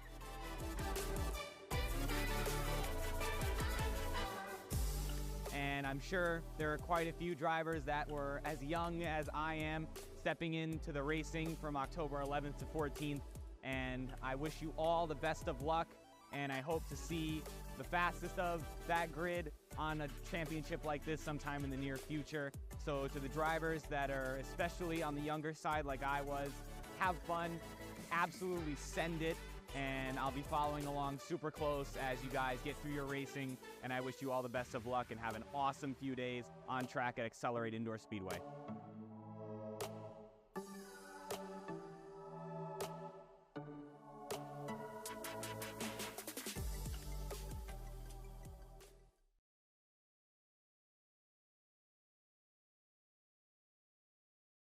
So we are almost done with our night. We have 6 races left, including this next one getting ready to go out. And again, we are introducing some new drivers into the lineup here. We've got Alex, we've got Nate, Teddy, and Aiden joining Aaron, Jonathan, Brandon, and CJ. Teddy's been really strong today. Alex has been really strong. Nate has been consistently strong today as well. Don't want to sell Aiden short. He's made some really smart moves. He's put himself in great position. I want to see him move towards the front of the field. He's gotten to the front of the field by letting other people make mistakes. Now I want to see if he can be aggressive as well as defensive. Yeah, we're going to find out. I think everybody's kind of up their game as the day goes on. And we've seen a couple of slips from some people. And if you're there to capitalize on it, you have to be there to capitalize. That's what they always say. Definitely. And I think he's good at being there to capitalize. It doesn't seem like the weight of the moment is really weighing on him. It almost seems like he's out here, he's having fun, he's getting to know these guys. The youngest driver here, he was really nervous in media. but he seemed to calm down when it came to the racing. So it's like he got in the cart, put the helmet on, and just went to a whole new world, business. Yep, that's good. That's the way it should be. All right, it looks like our next heat race is rolling out onto the track soon. The gate is opened up, the carts are on.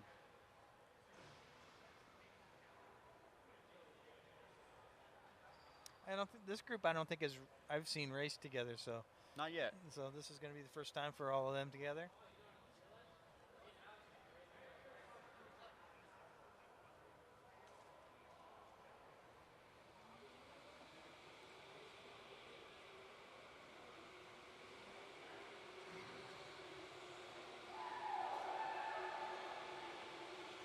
Somebody's fired up. I don't know who it was. I think it was a fan.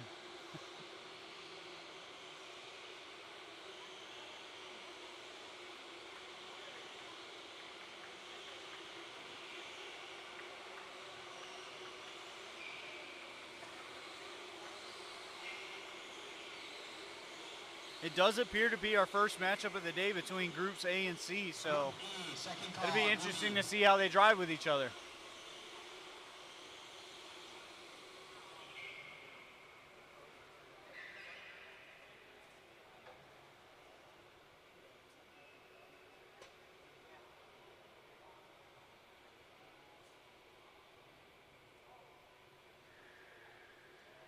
Getting lined up in their positions. They go by random cart draw, so they got to line up in their correct grid position once they get out there and get their tires warmed up a little bit.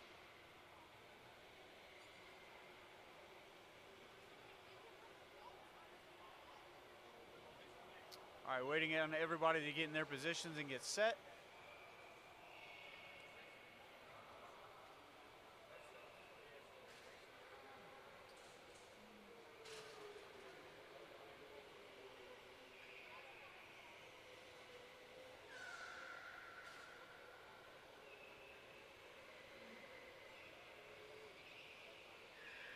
Doing a final reset of the carts to maybe prevent some of those no starts that we've had.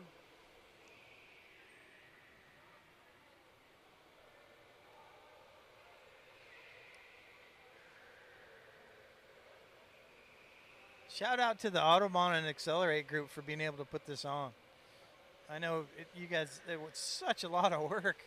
You know, it's a big dedication. I'm so glad you guys do it. I'm glad to be a part of it. This year's a little bit bigger than the previous years, and this crew's had 2 very long back-to-back days of just non-stop racing.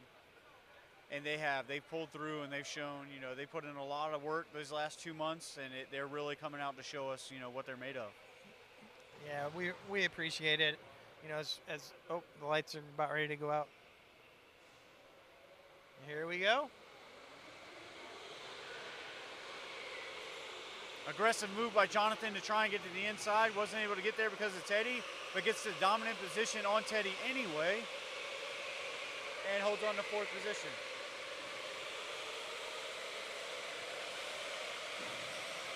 But it looks like they gave Alex an ample opportunity to pull out to the front. Let's see if Aaron can track him down with Nate hot on his tail.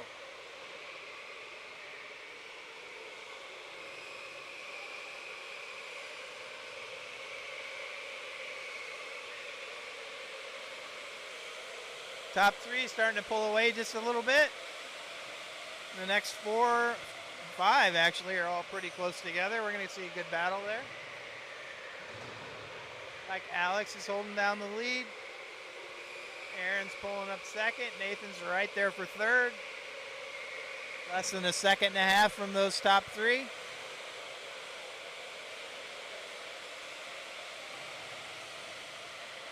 It's a very neat and tidy race so far.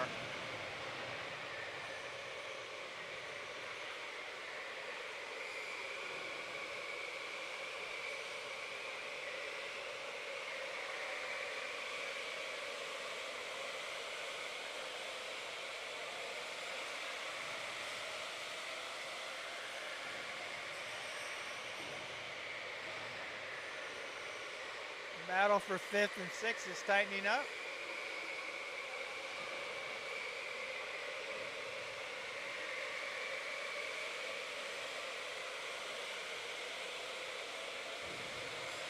Again, Aiden's out there doing his own thing, catching up to Teddy, slowly but surely, putting the pressure on. Absolutely.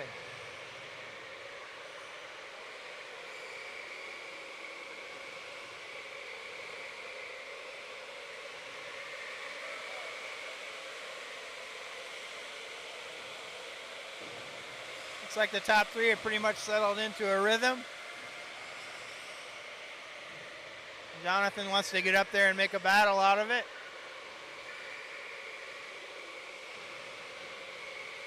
Looks like CJ and Brandon are wanting to join that conversation back there in the battle between Teddy and Aiden.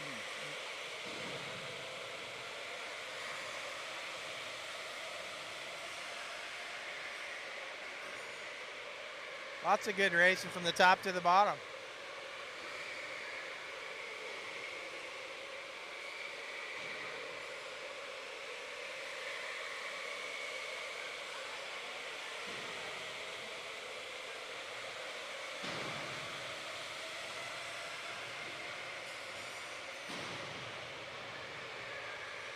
Jonathan running in fourth, wants to get into third.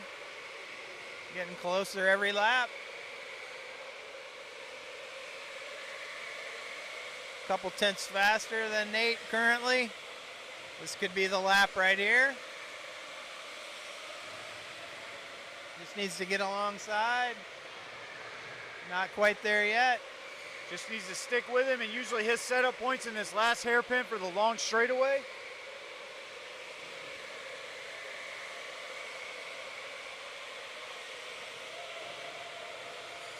Yeah, the battles for that third place spot.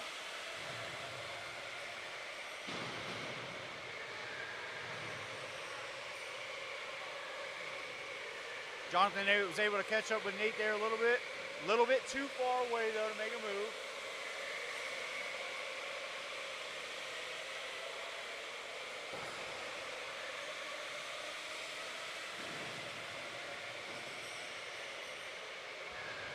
Getting ready for the white flag.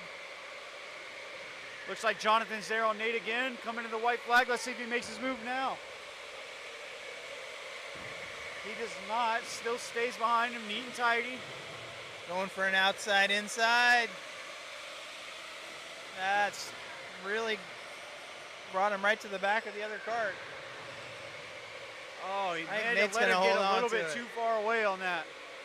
All right, Alex taking the win. Aaron second.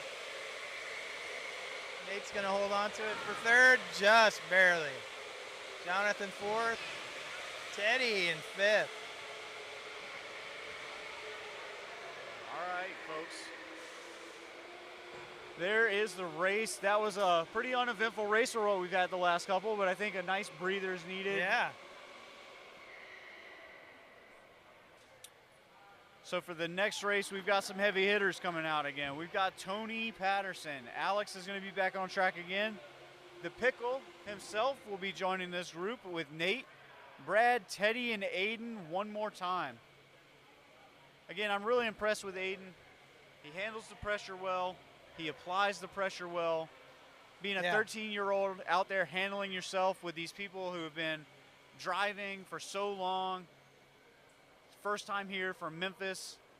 We're super happy to have him out here and just really impressed by how mature he is in the kart. I agree.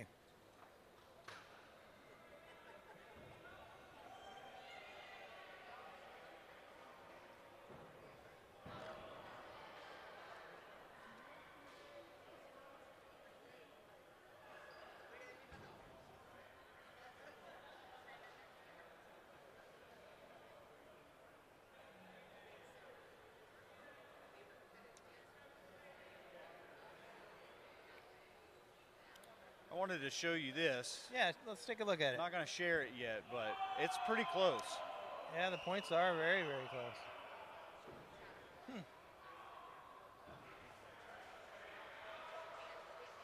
I'm really impressed to see that. Yeah. Where it's at, because that's amazing. You know, he's felt like he's had a rough day today. Austin's been back and forth, mid-pack, front pack, back pack. He's kind of been all over the place, but he's having, again, another consistent AEKC. That's the nice thing about as many races as there are.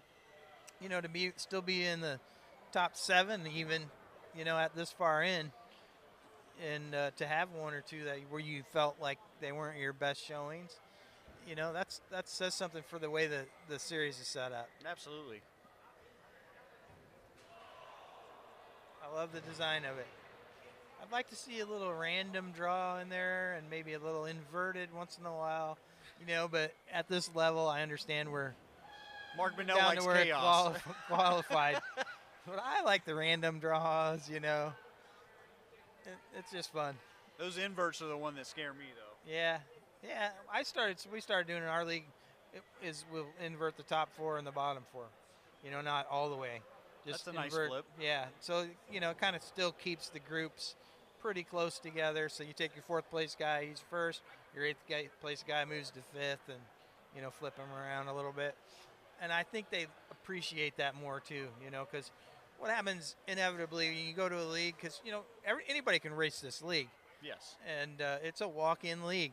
So you might get somebody, it's their first time, and they end out in the front of group of 8 of people that have been racing a long time. It's a little bit intimidating, so you don't know what to do. So when you flip just half of them inverted, they have that opportunity. They don't have to immediately go out and know what to do when you're getting pushed by 7 other karts into the first corner. Kart's going. Oh boy. The pickle was first out. I don't know if he's going to be first in the row. Fresh out of the gate. He is not. He's going to be first outside row. Oh boy. Let's see if he can keep his helmet and goggles in the same position that they are when he started They look the much better. Much better. I mentioned that to his sponsor. There you go. And I think he might have directed him a little bit.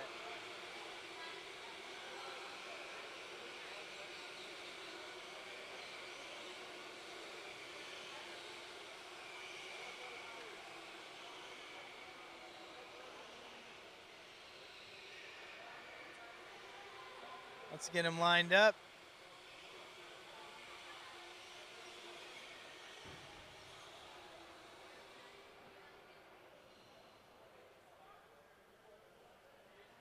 All right, we got to get him in the right order.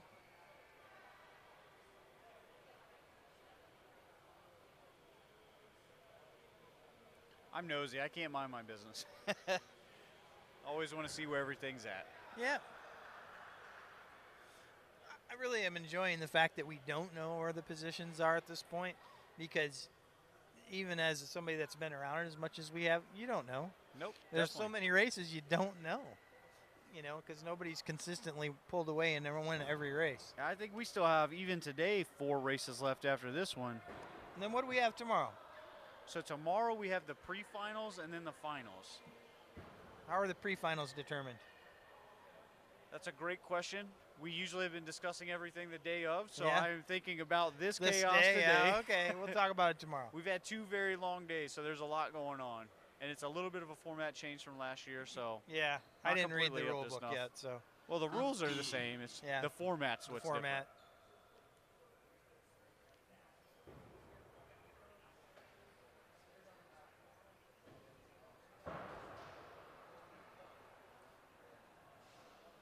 All right, they're off. The pickle is getting the bounce going. Tries to drive to the inside. Took a shot from behind. Trying hard to bad hold spot. on to Nate on the inside of the hairpin. Coming out of it in 3rd. Teddy with a strong power move to get up the inside of Nate to take that 4th position away from him.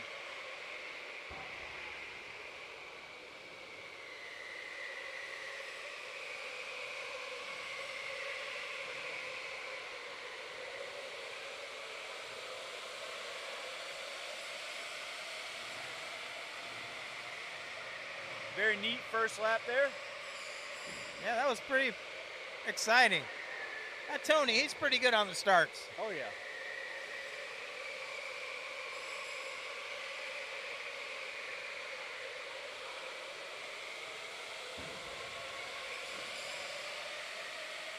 Looks like Nate's making a move up the inside of Tony, coming out of the long straightaway, and made the pass work. which opened the door for Brad to be right there on the bumper of Teddy as well.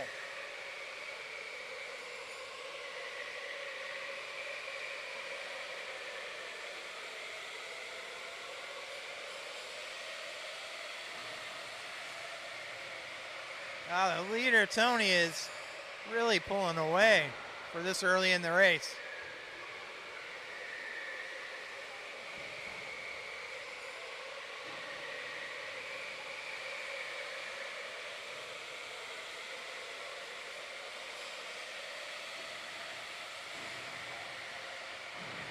Ooh, oh, that was a shot. He sent it a little bit too hard through that chicane there and had to ride it a little wide into the outside wall. That pickle weighs like 85 pounds, so that doesn't help either. Sometimes that doesn't get for good traction. That is not what was meant by float like a butterfly. I agree. That was a kidney punch.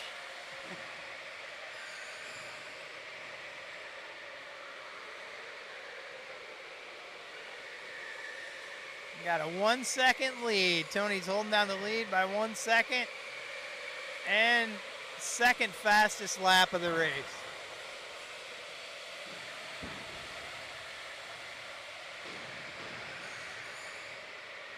A little bit of a mistake there by Teddy allows Brad to catch back up to him.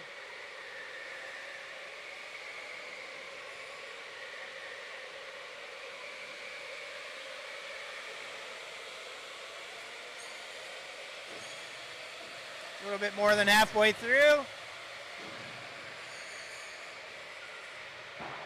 Not a lot of movement up there in the top three.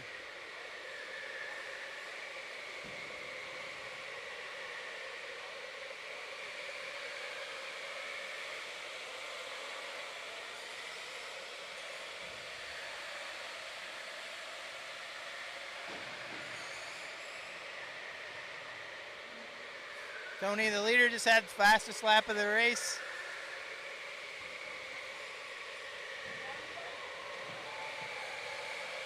You know, it's funny, Tony is running a 21.3 for his fastest lap. The fastest lap of qualifying was a 21.0. He's not far off of qualifying time. Wow. In a race. Yeah.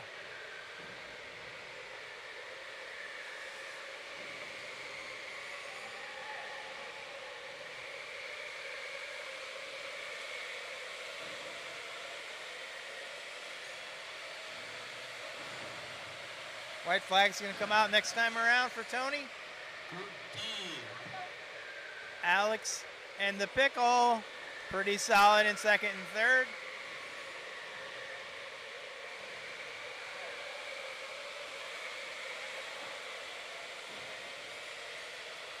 All right, everybody's come around now and gotten the white flag. Tony just needs 3 more corners and he walks away with the victory from this heat.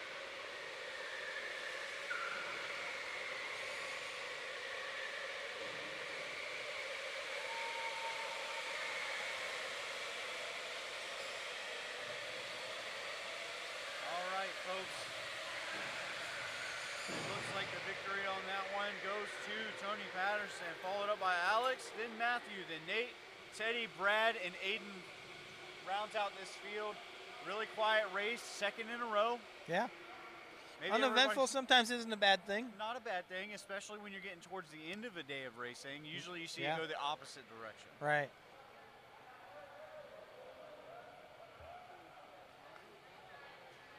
So the next group mixes everything up one more time. We've got Caleb Costco. Austin Partlow comes back out with Colin Grace and Kyle Moore to join Alex, Nate, Teddy, and Aiden on the track. Looks like an official has to go take a bathroom break himself. So we're going to take a little bit of a pause here.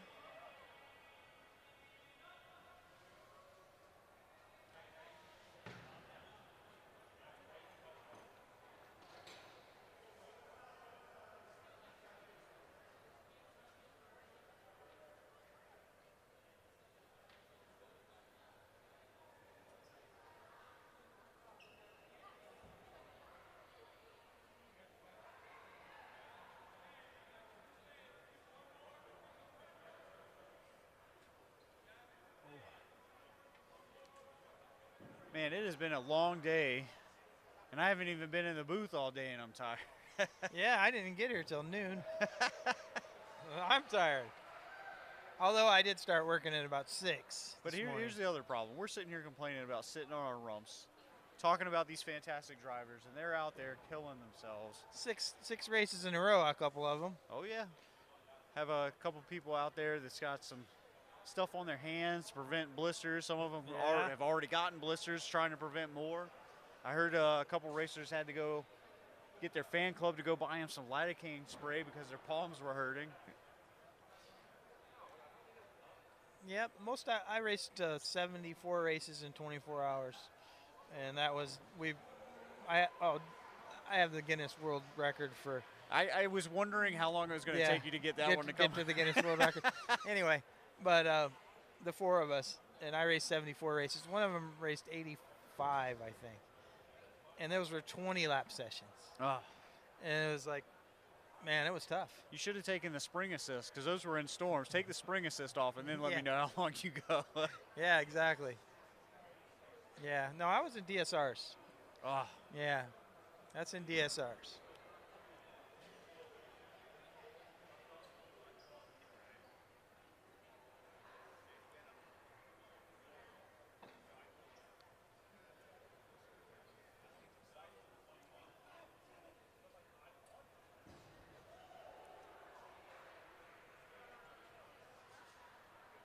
All right, all of our officials are having a word in the middle of the track, waiting on our drivers to go ahead and get in our go-karts. Everything has been assigned. I think we're about ready to go. Looks like it. Gates opening. Still have a person that needs to sit down. Let you know. Wouldn't be league without that.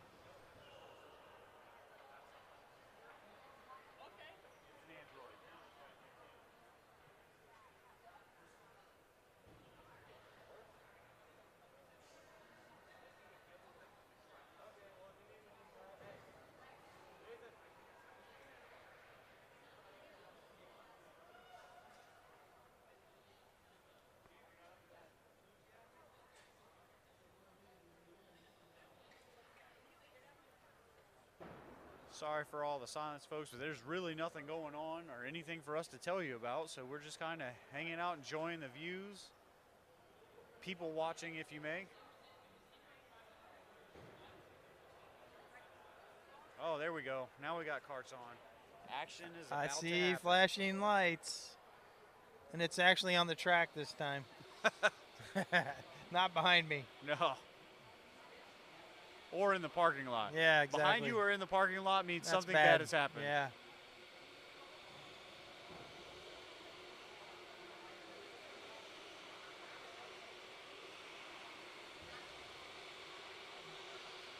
Group C. 8-kart race.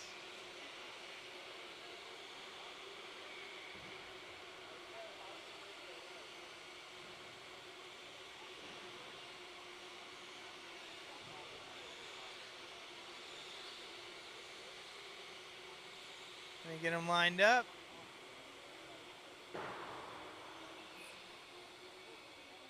Guys throwing stuff off the carts on the way by the flag stand. That's new. Somebody's keys, probably to their hotel room. I think he was hitting on him. Listen, if there's a phone number on the back, that's definitely happening. Yeah, room number, he threw his room key out.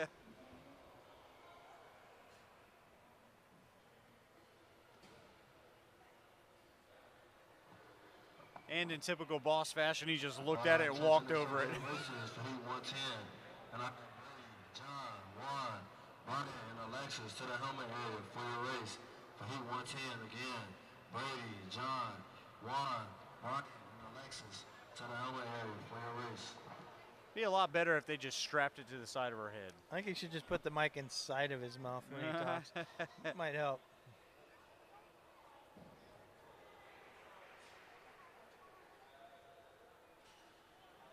Group C.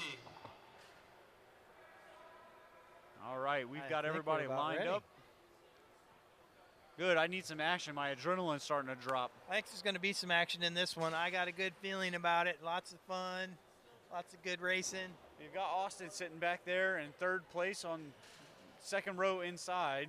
That's a good spot to be in. Definitely. He just has to close the door and not let the outside line drive in front of him. Alex is going to do that. He's just got to be ready for it.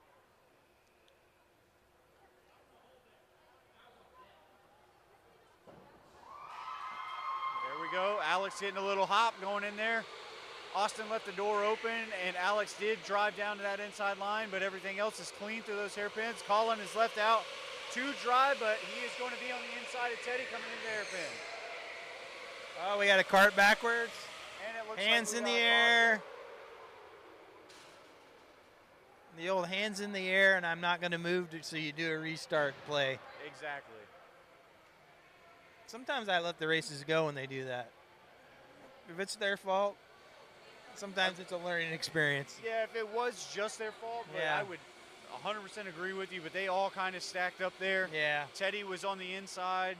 Colin was on the outside, and I don't think Teddy had anywhere to go and just smacked into Colin and sent Yep, him around. I think so too. I had a temporary vision blockage over here, and I couldn't see. Yeah, at least he So- said, my bad. Yeah. I was like, man, what's going on? I accidentally broke my chair on the last race because I had to stand on top of it to see coming out of the hairpin Oh, what was no. going on. Oh, no. They take that out of your check. Oh, well. I'm just happy that we have padded chairs this year. Yeah, that is good. That's a big improvement. That's an upgrade. Yeah, those aluminum ones get a little bit much after a while. I think I felt aluminum for a month later. Yeah.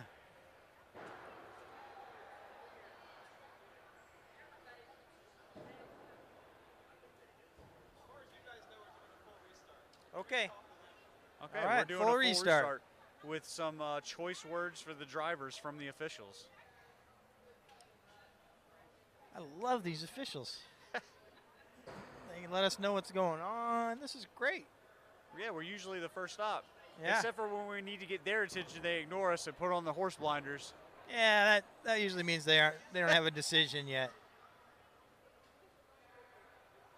How about this belt? This championship belt is really cool. Absolutely. Undisputed Belts provides these belts for us every year. They do a fantastic job, great quality. All of the drivers that won a belt, all of our local league track champions get a belt. So That's cool. whoever's a track champion at Autobahn walks away with the AEKC belt. They can double shoulder it. That's be nice. proud of what they got.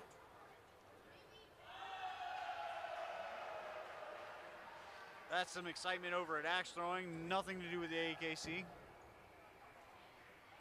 Last time when they screamed, it was right at the start, so it was perfect timing. timing. I was like, oh, man, somebody's got a fan.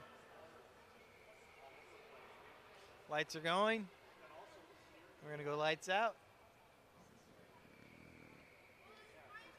And they're off. Let's hope for a clean start this time.